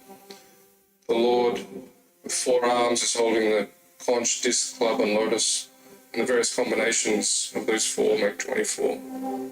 Then we come to Goloka Vrindavan. Here we can see Radha Madhava, but we'll also be showing the other primary rasas. Krishna with the cowhide boys, Krishna being served, Krishna with Mother Yashoda. So this is an overview of the planetary display to be shown in the main dome of the temple. A little mind-boggling, but it's in the Bhagavatam, and it's the reason for showing you this is it highlights Kala Chakra, all these things and the movements of time within all these realms. Time is relative, depending upon the realm in which one lives, but the time movement is based upon the movement of the sun. Kala Chakra. So that's the 5th topic of the Bhagavad Gita. Did any of you receive a Back to Godhead magazine subscription? It'd be good. It's a good thing. No? Who are you pointing to?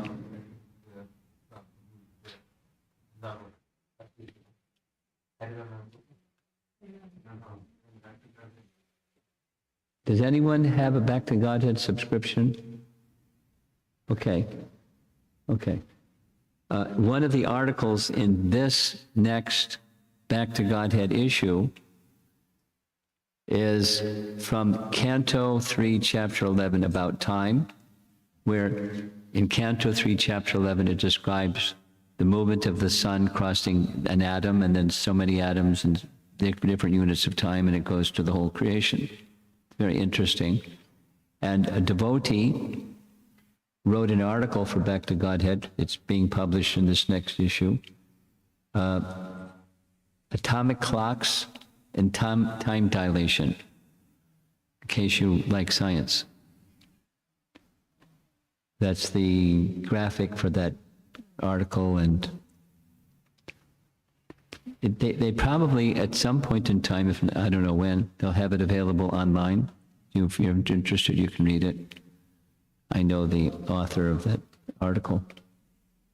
So now was it the subtitle from the very beginning, Real Problems of Life. Bhagavad Gita is meant to help us address real problems of life. Real problems of life, there's the two, birth and death, and then there's what goes in between birth and death. Old age and disease. So there's problems like, how we have a human form of life, how are we supposed to live it? Do you have an answer to that one? How are we supposed to live it? Bhagavad Gita gives us the answer. There's questions that if you start asking that question, you'll get a lot more questions. The same when you look in that mylar mirror. Who are you really? Who am I? What is the standard of true happiness? I'm being asked to speak at a couple of universities while visiting Texas, and that's the topic. What is real happiness? That's a good topic for college kids, for anybody. What is my personal purpose in life? Am I living the life of others' expectations? Younger generation people ask this one all the time. How do I solve the real problems of life? So those are, Bhagavad Gita answers those questions, or has answers, and one can apply them. I didn't do it yet. I was busy this morning. I'll be passing this document to Sajasar, and you see those blue things? Those are where the answers to what's at the top, the heading, like anger, confusion, etc. It's hyperlinked to database, so when you get this, it's a PDF. You just click on whatever you want to click on. It'll take you to database where Bhagavad Gita answers these questions. It's very practical. Finding solutions to your problems in Bhagavad Gita. Practical, very practical. And that's our last slide. This is Srila Prabhupada in his mudra of giving transcendental teachings to all of us, which he made amply available in all of his literature. All of his literature. Just this morning, hearing Prabhupada in a recorded lecture, of course, saying, how many verses are there in all the Vedas? And you start listing the numbers of the verses that Vyasadeva compiled, and the verses that Jiva Goswami compiled, and Rupa Goswami compiled, and so many, many, many verses. Even if you read 10 verses every day, and whether you understood them or not, it would take you a whole lifetime to read all this. There's ample to absorb us in transcendence. With transcendence, it teaches us how to deal with the temporary in such a way it enhances your reaching transcendence.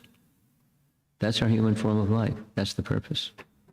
To make that connection again that's been disconnected with Krishna, with the Supreme, with the source of our existence. And that's our real happiness.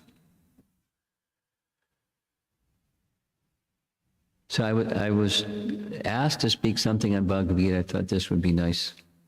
Something on Bhagavad Gita. Let's see if there's some discussion. It probably went beyond the time that's normally allowed, but here we are.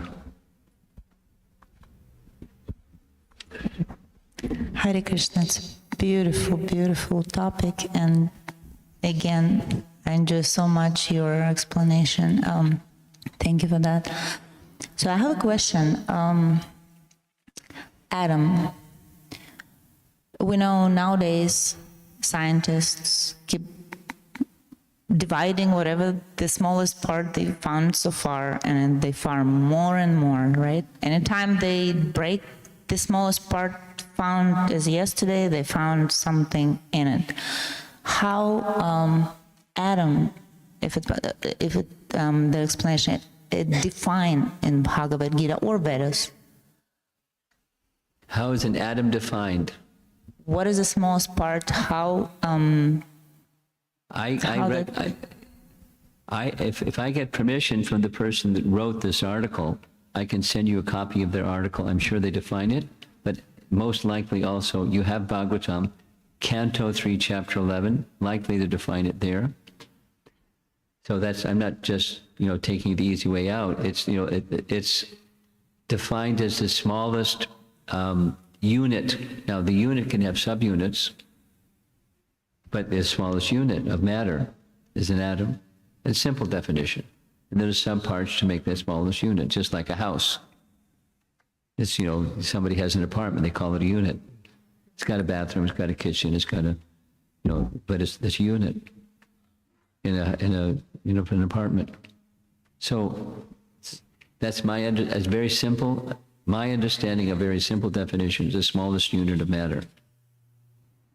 And then there's subdivisions of that smallest unit. So following this logic, which is pretty straightforward, the scientists haven't found physical confirmation of the smallest, since Yes. they keep going through the process. Who has seen who has seen time? Who has seen a mind? We know there's a mind that exists. Who's seen an electron? Electronics it's an industry. Electrical engineering, but who's... Nobody sees electron. No, who's seen an electron? No one. Who's seen an atom? No one. They know that they exist. Well, they see the particles. Well, they haven't seen the atom. There's no electronic device whereby you can see even an atomic, whatever we call it, supermost magnification. You can't see an atom. You can't see an atom. They know what's inside it because you know what something is by symptoms. And this is not that, and therefore it's different than this because it's that. So the photon and neutron and, etc. They give it nice names. They get a Nobel Prize. But, so seeing your question started with what's the definition, and have they seen one? As I'm adding to that, they haven't seen one, but they know of it by symptoms. Like, electricity. We know what the symptoms are, or anything. But it has symptoms or characteristics. Thank you. Like characteristics of the soul. Who's seen the soul? Because they haven't seen the soul, then it doesn't exist. But that's silly. There are lots of things we accept they exist, we can't see them.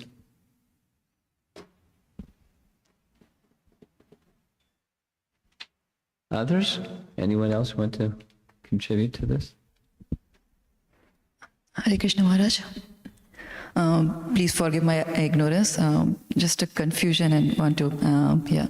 So this video was about one single universe, and there are multiple universes.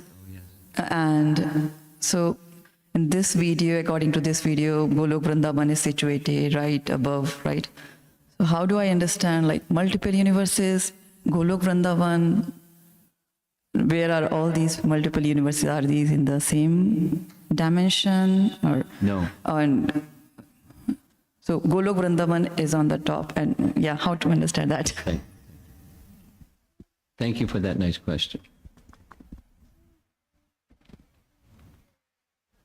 Have you seen the cover of first canto Srimad Bhagavatam? So picture that in your mind. There's this big blue thing. That's the spiritual sky. And in that vastness of the spiritual sky, there's so many globes. That's Vaikuntha planets, presided over by a form of Narayan, depending upon the position of the hands. And then up there in the middle, upper portion, that's Goloka, that's in the shape of a lotus. And that's all of that's in this vastness of the spiritual sky. And look down at the bottom and you'll see a cloud. That cloud is in the spiritual sky. Right now we're in the spiritual sky. But we don't detect the spiritual sky because we're seeing the cloud. Like not exactly even the cloud is Mahatattva. It's okay. It's okay. The cloud is the sum total of the material energy. Mahatattva. And then Mahavishnu, in the vastness of the spiritual sky, reclines within that Mahatattva. So that's what you see. You look closely at the diagram. And there he is, reclining. In Yoga Nidra, mystic slumber. He's not asleep, but he's not doing things. Like, so that's where he is, and that's where from his body come, this is the Bhagavatam now, and Brahma Samhita. From his body, as he exhales, from the pore holes of his transcendental body come little golden seeds. Seeds. And the seeds then have something cling to them. The word that's used in Brahma Samhita is conglomerate. This means the elements cling to the seed, and then the seed with the elements start to grow into universes. There's the seed of the universe, and there's the elements that make up the universe, and they grow. So your question is, where's Mahavishnu in this picture? He's in the spiritual sky like we are, but he's in the Mahatattva portion of the spiritual sky. And he has a function on behalf of Krishna and Goloka, and that is to manifest, and then sustain, and then withdraw. That's his inhalation. And then after some time, he exhales again, and there goes a bunch of universes, the seeds of the universes that can congeal or conglomerate or have elements cling to them, and universes expand. Then he enters into each universe, etc., etc. So that's where Mahavishnu is, and where we are in relation to Krishna in the spiritual world. So this video was depicting from this universe, the universe has a covering. There's 7 coverings, and what's on the other side of the coverings? The other side of the coverings is called the river Viraja. You've heard that term before? It's the dividing place between the material and spiritual realm. It's the causal ocean. Another name is the causal ocean. And Mahavishnu is reclining in that causal ocean. And on the other side, the other shore of the ocean, is the Brahmajyoti. But actually, the Viraja is within the Brahmajyoti. Everything is within that vastness of the Brahmajyoti.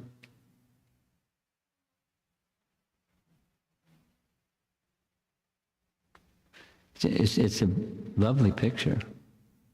It takes a while because the model is a little different than what we're used to, but it's okay.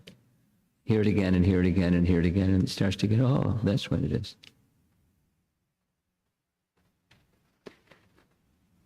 Look at all those people out there. Anybody out there have something you want to contribute? Okay. Anyone in the room? Yes. Hare Krishna Maharaj. Yeah, the clockwise and counterclockwise, when I read Bhagavatam, I didn't understand quite well. And you are explaining now, I'm just trying to understand. So Kala Chakra is rotating so fast, and the sun is moving slow. Then because the Kala Chakra making the round fast, it is appearing like sun is It's day rotating. and night. The fast is day and night. Mm. And the slow is the days of the year and the seasons during the year. That's the slow. But it's the movement of the sun creating seasons. And a year, the solar year. Okay. Is that right? Yeah, got it. The That's the question, slow. the question is like, sun is also moving clockwise only, but it is appearing like. The sun is moving with Kala Chakra, which is moving clockwise. So it's moving clockwise with Kala Chakra. Yes. Yeah. But the sun is moving slow than the Kala Chakra. It's moving in the opposite direction than Kala Chakra. Then the potter's wheel, pick the ants. It's real easy. Okay. You know, make a video. There's some little guys. Doop-a-doop-a-doop-a-doop-a-doop. And they're walking really slowly against the movement of the Kala Chakra. That's okay. Ants can do that. And slowly, slowly, slowly. Every day they move 1 degree. in the 360. It's really slow, but yes, in 1 year they do 360. Okay. Okay. But meanwhile, the wheel is spinning fast. Got it. Yeah. So Sounds day and night in seasons, or a solar year. Yeah. Sounds good, Maharaj. Thank you.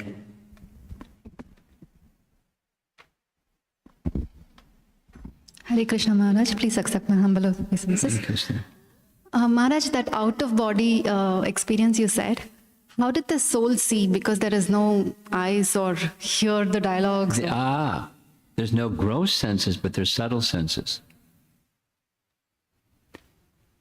So let me put it as a question. Is there a difference between subtle senses and gross senses? Yes. You know, in the Eightfold Yoga system, number 6 is pratyahara. You know what pratyahara means? You withdraw, it's what Bhishma Dev did. When Makar Sankranti came, he withdrew his senses. Pratyahara. His arms didn't go inside his body. His eyes didn't go inside his head. His hands, the subtle senses were withdrawn. So the out-of-body experience is the subtle senses are perceiving. And there's a memory. Where does that subtle sense perception goes? It goes to the mind. And there's a memory in the mind. So when he came back to the body, he could tell the doctor, this is what I saw, this is what I heard, this is what was going on. But your question was, by what senses was he perceiving? The subtle senses. Got it. Thank you, Maharaj.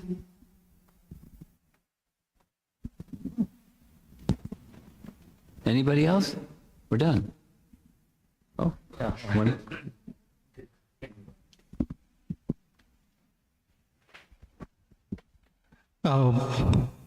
Prabhu Maharaj.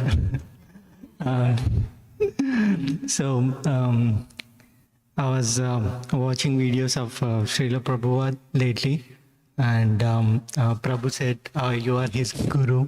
So you are like Prabhu Saraswati Thakur for us, and thank you for sending Satyasar Prabhu to Austin, because I remember him saying that when you asked him to go, so he had different places in mind, and you are the one who said, who asked him to go to Austin.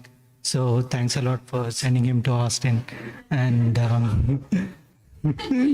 he's our Srila Prabhupada. But you're asking a question to I just wanted to thank him. So you are. And if I send you somewhere, are you going to go?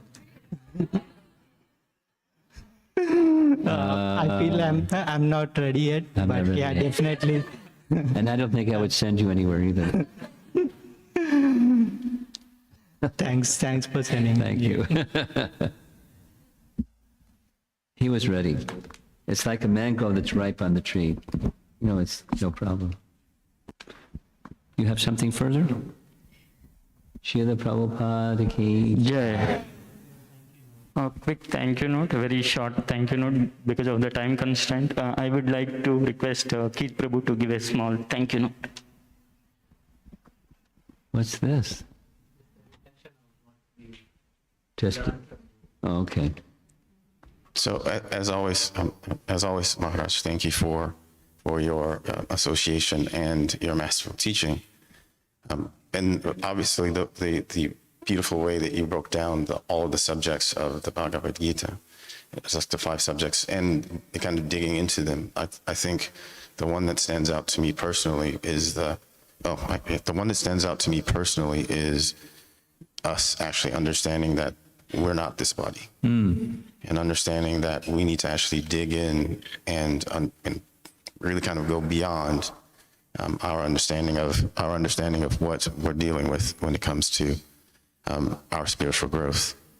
And it's always a beautiful way that you put it, you explain everything for us. So I'm always appreciative of that. And I think that's probably the biggest, and most important thing for us. So I definitely appreciate it. So thank you, Prabhu. Thank you, Maharaj. Thank you for your thanks. I don't think I can top the previous thank you, but thank you. I got it. Thank you. It's your heart more than your words. That's the nice part.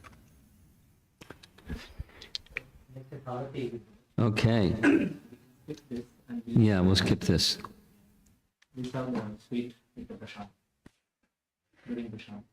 Okay. Srila Prabhupada ki.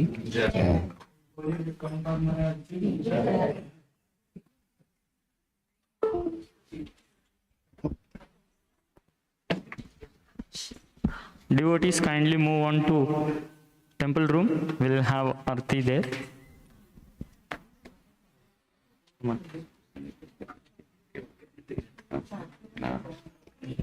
Someone want to take the microphone stand? They'll probably need that. Also, then all the devotees close to the other side. Only north. Out of the march. You want to see that? Oh, is that right? I'll give one. Come this. Come here. I think take this. Krishna devotee. Prabhu is on my right hand and Mataji is on my left hand.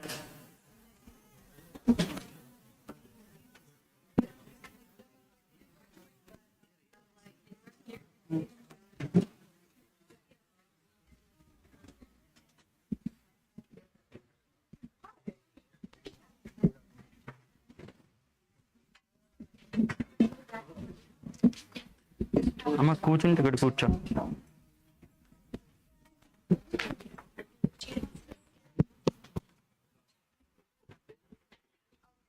చేసినారు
Jaya Gauranitai Jaya Gauranitai Jaya Gauranitai Jaya Gauranitai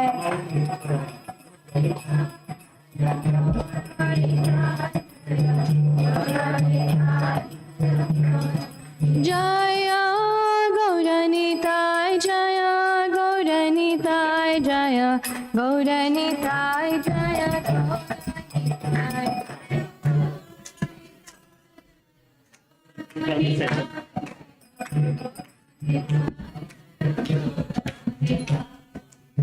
Namo Vishnupadaya Krishna Prishtaya Bhutale Srimate Bhakti Vedanta Swami Iti Namine Namah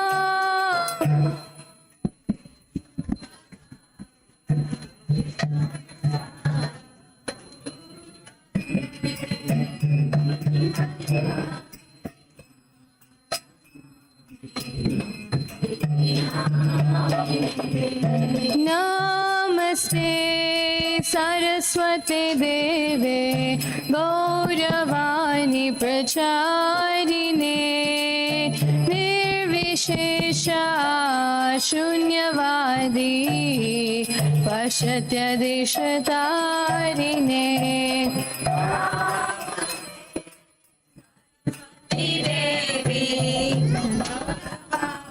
प्रचारिणे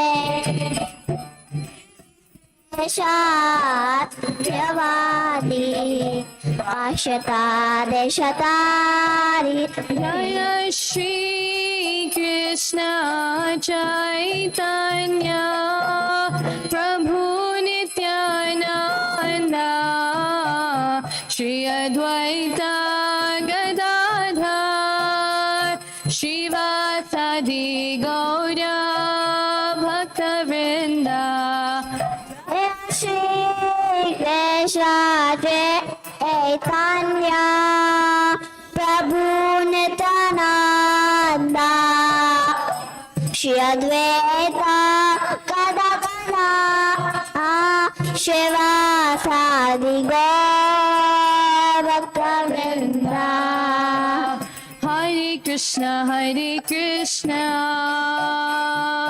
Krishna Krishna, Hare Hare, Hare Rama, Rama Rama, Hare Hare. Hare Krishna, Krishna Krishna, Hare Hare.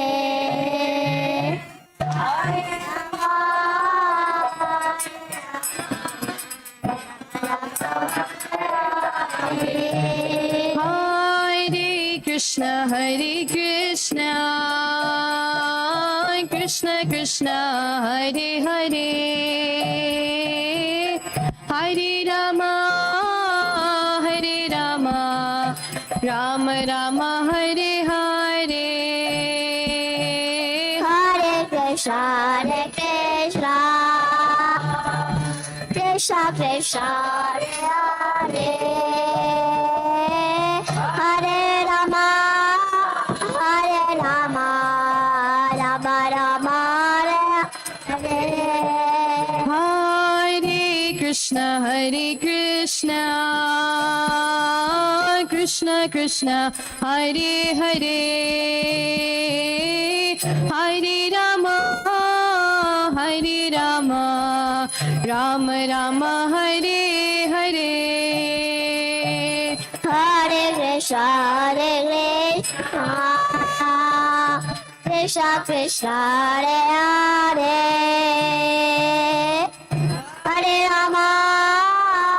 Hare Rama, Rama Rama, Hare Hare.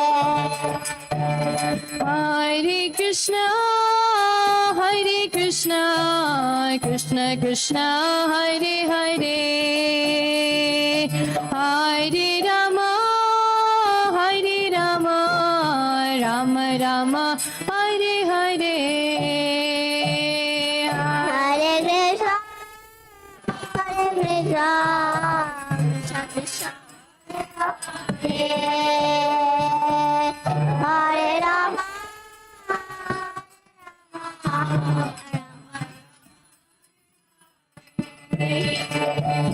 Hare Krishna,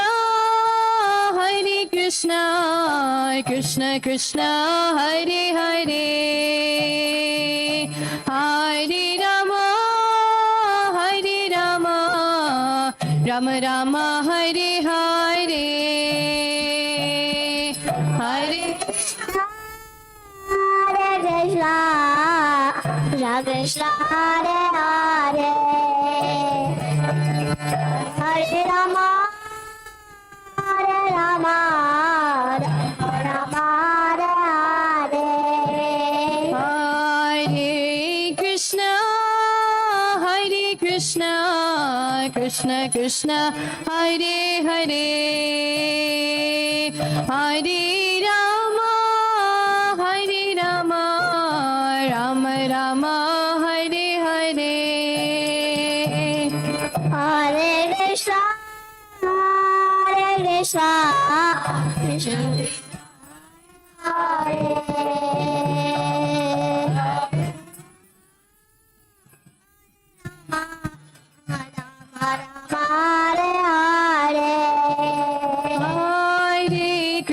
Hare Krishna,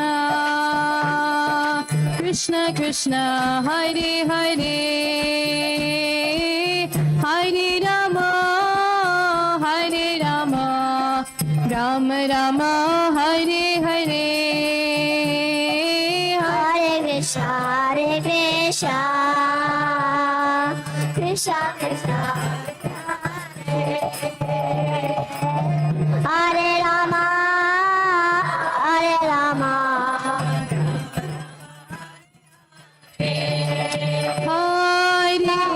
Hare Krishna, Krishna Krishna, Hare Hare, Hare Rama, Hare Rama, Rama Rama, Hare Hare. Hare Krishna, Krishna.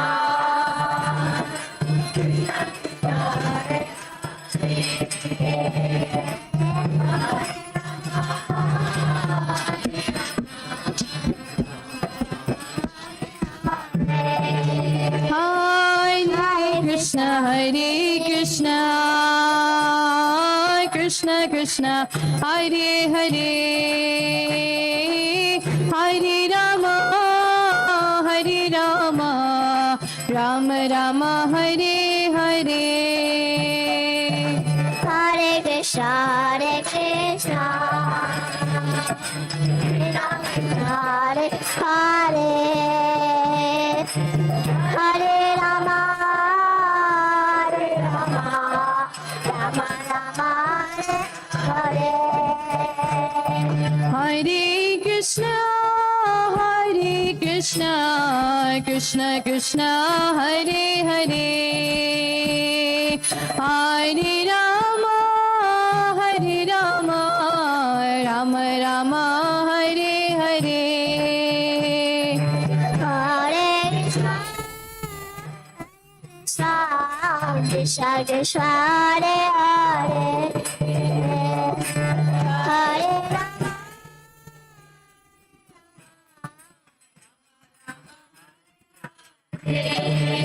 Hare Krishna, Krishna Krishna, Hare Hare, Hare Rama, Hare Rama, Rama Rama, Hare Hare. Hare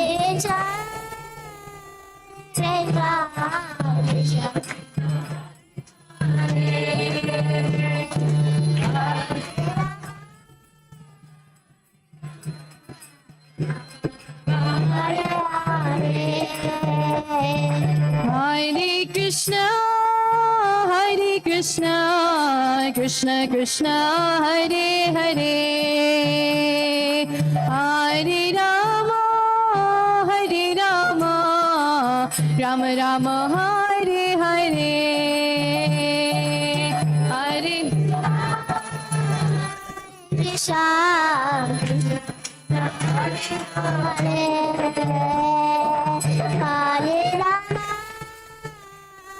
Rama, Hare Rama, Rama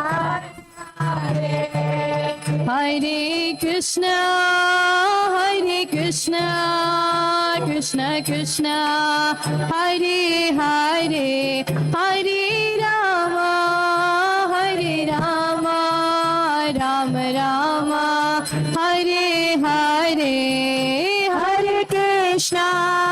Hare Krishna, Krishna Krishna, Hare Hare, Hare Rama, Hare Rama, Rama Rama, Hare Hare. Krishna,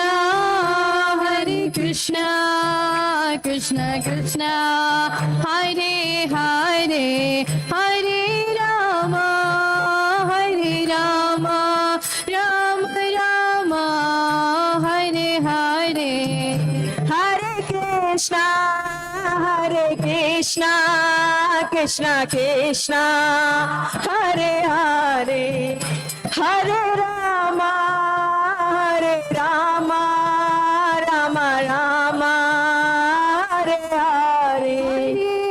Hare Krishna, Krishna Krishna, Hare Hare, Hare Rama, Hare Rama, Rama Rama, Hare Hare. Hare Krishna,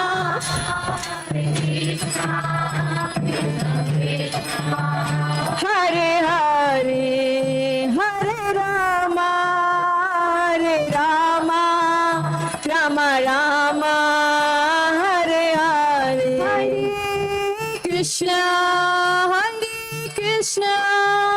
Krishna Krishna, Hare Hare, Hare Rama, Hare Rama, Rama Rama, Hare Hare. Hare Krishna,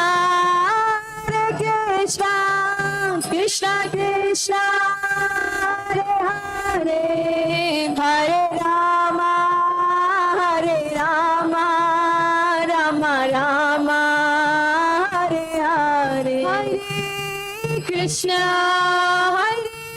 Krishna Krishna, Hare Hare, Hare Rama, Hare Rama, Rama Rama, Hare Hare. Hare Krishna, Krishna Krishna, Hare Hare, Hare Rama,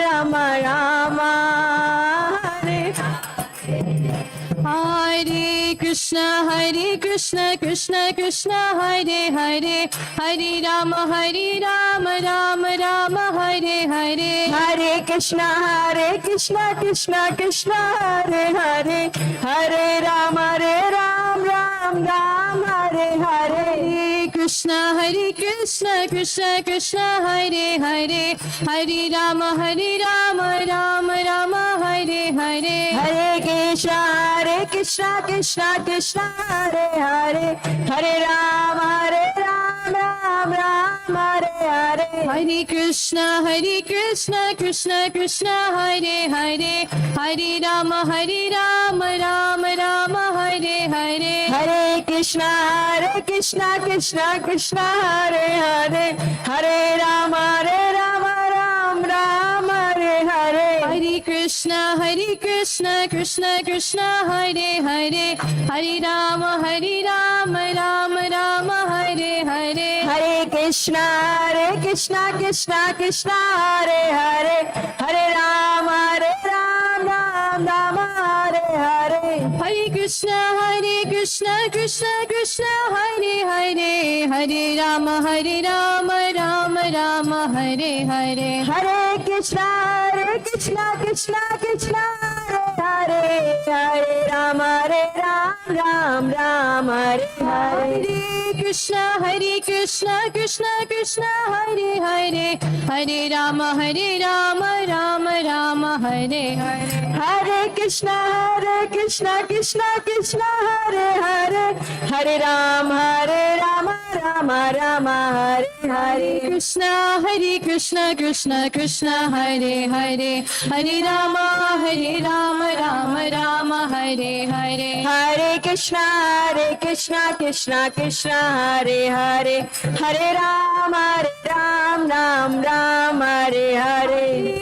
Krishna, Krishna Krishna, Hare Hare, Hare Rama, Rama Rama, Hare Hare. Hare Krishna, Krishna Krishna, Hare Hare, Hare Rama, Ram Hare Hare. Krishna, Krishna Krishna, Hare Hare, Hare Rama, Rama Rama, Hare Hare. Hare Krishna, Krishna Krishna, Hare Hare, Hare Rama, Ram Hare Hare. Gaurani Tai Jaya, Gaurani Tai Jaya, Gaurani Tai Nitai, Jaya Gaura Nitai, Jaya Gaura Nitai, Jaya Gaura Nitai, Jaya Gaura Nitai, Gaura Nitai, Jaya Gaura Nitai, Jaya Gaura Nitai, Jaya Gaura Nitai, Jaya Gaura Nitai, Jaya Gaura Nitai, Jaya Gaura Nitai, Jaya Gaura Nitai.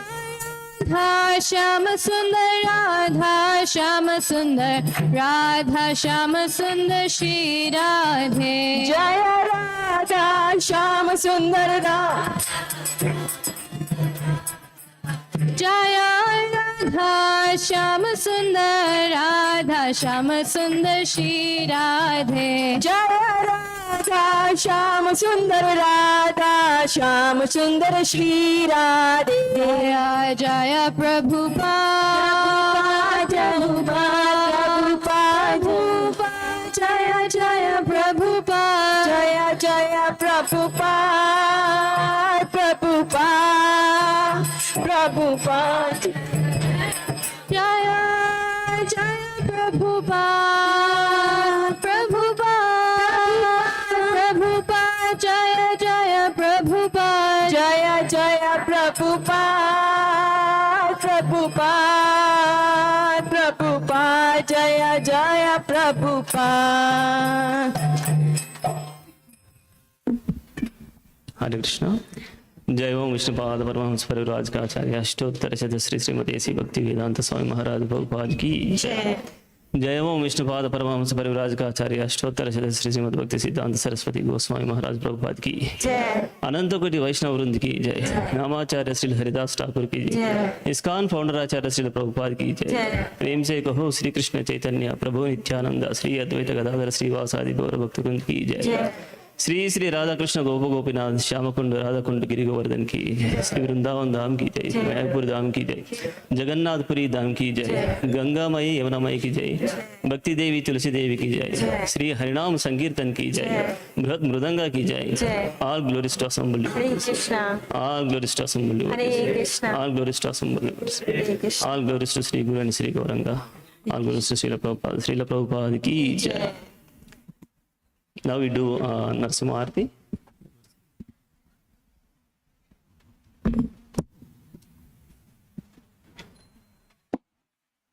Namaste Narasimhaya, Namaste Narasimhaya, Prahlada Daine, Prahlada Daine, Hiranyakashipurvakshaha, Hiranyakashipurvakshaha, Shilatankanakalaye,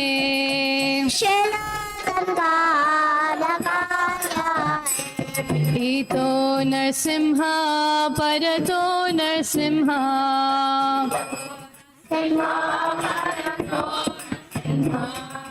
Yato Yato Yami Tato Narasimha,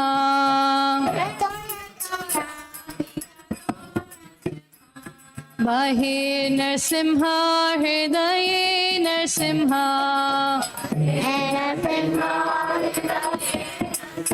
Narasimha Madim Sharanam Prapadye,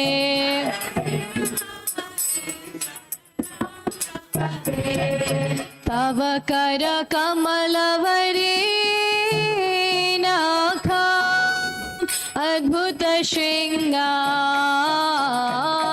Dalita Hiranyakashipu Tanu Bhringam Keshavadrita Narahari Rupa Jai Jagadisha Hare,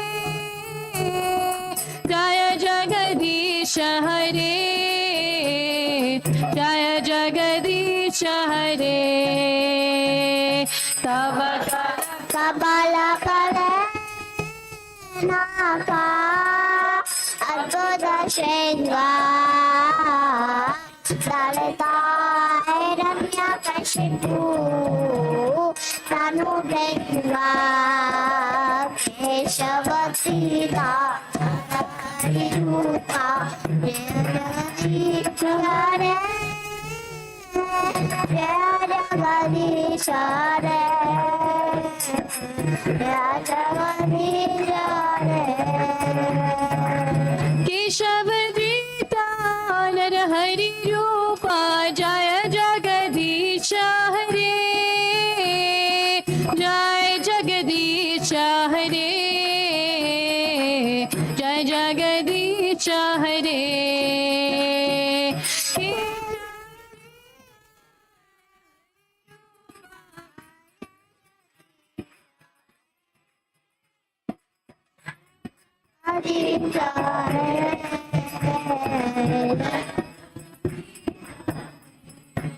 जय नरसिंहदेव जय नरसिंहदेव जय नरसिंहदेव जय नरसिंहदेव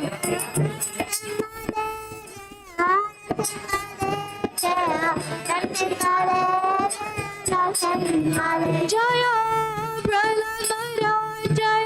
प्रहलाद महाराज जय प्रहलाद महाराज जय प्रहलाद महाराज जय प्रहलाद महाराज Jaya Prahlad Maharaj, Prahlad Maharaj. जय प्रभुपाद प्रभुपाद प्रभुपाद जय जय प्रभुपाद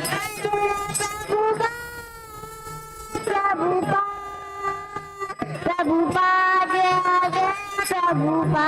निताय गौरा हरि बोल हरि बोल हरि बोल निताय गौरा हरि बोल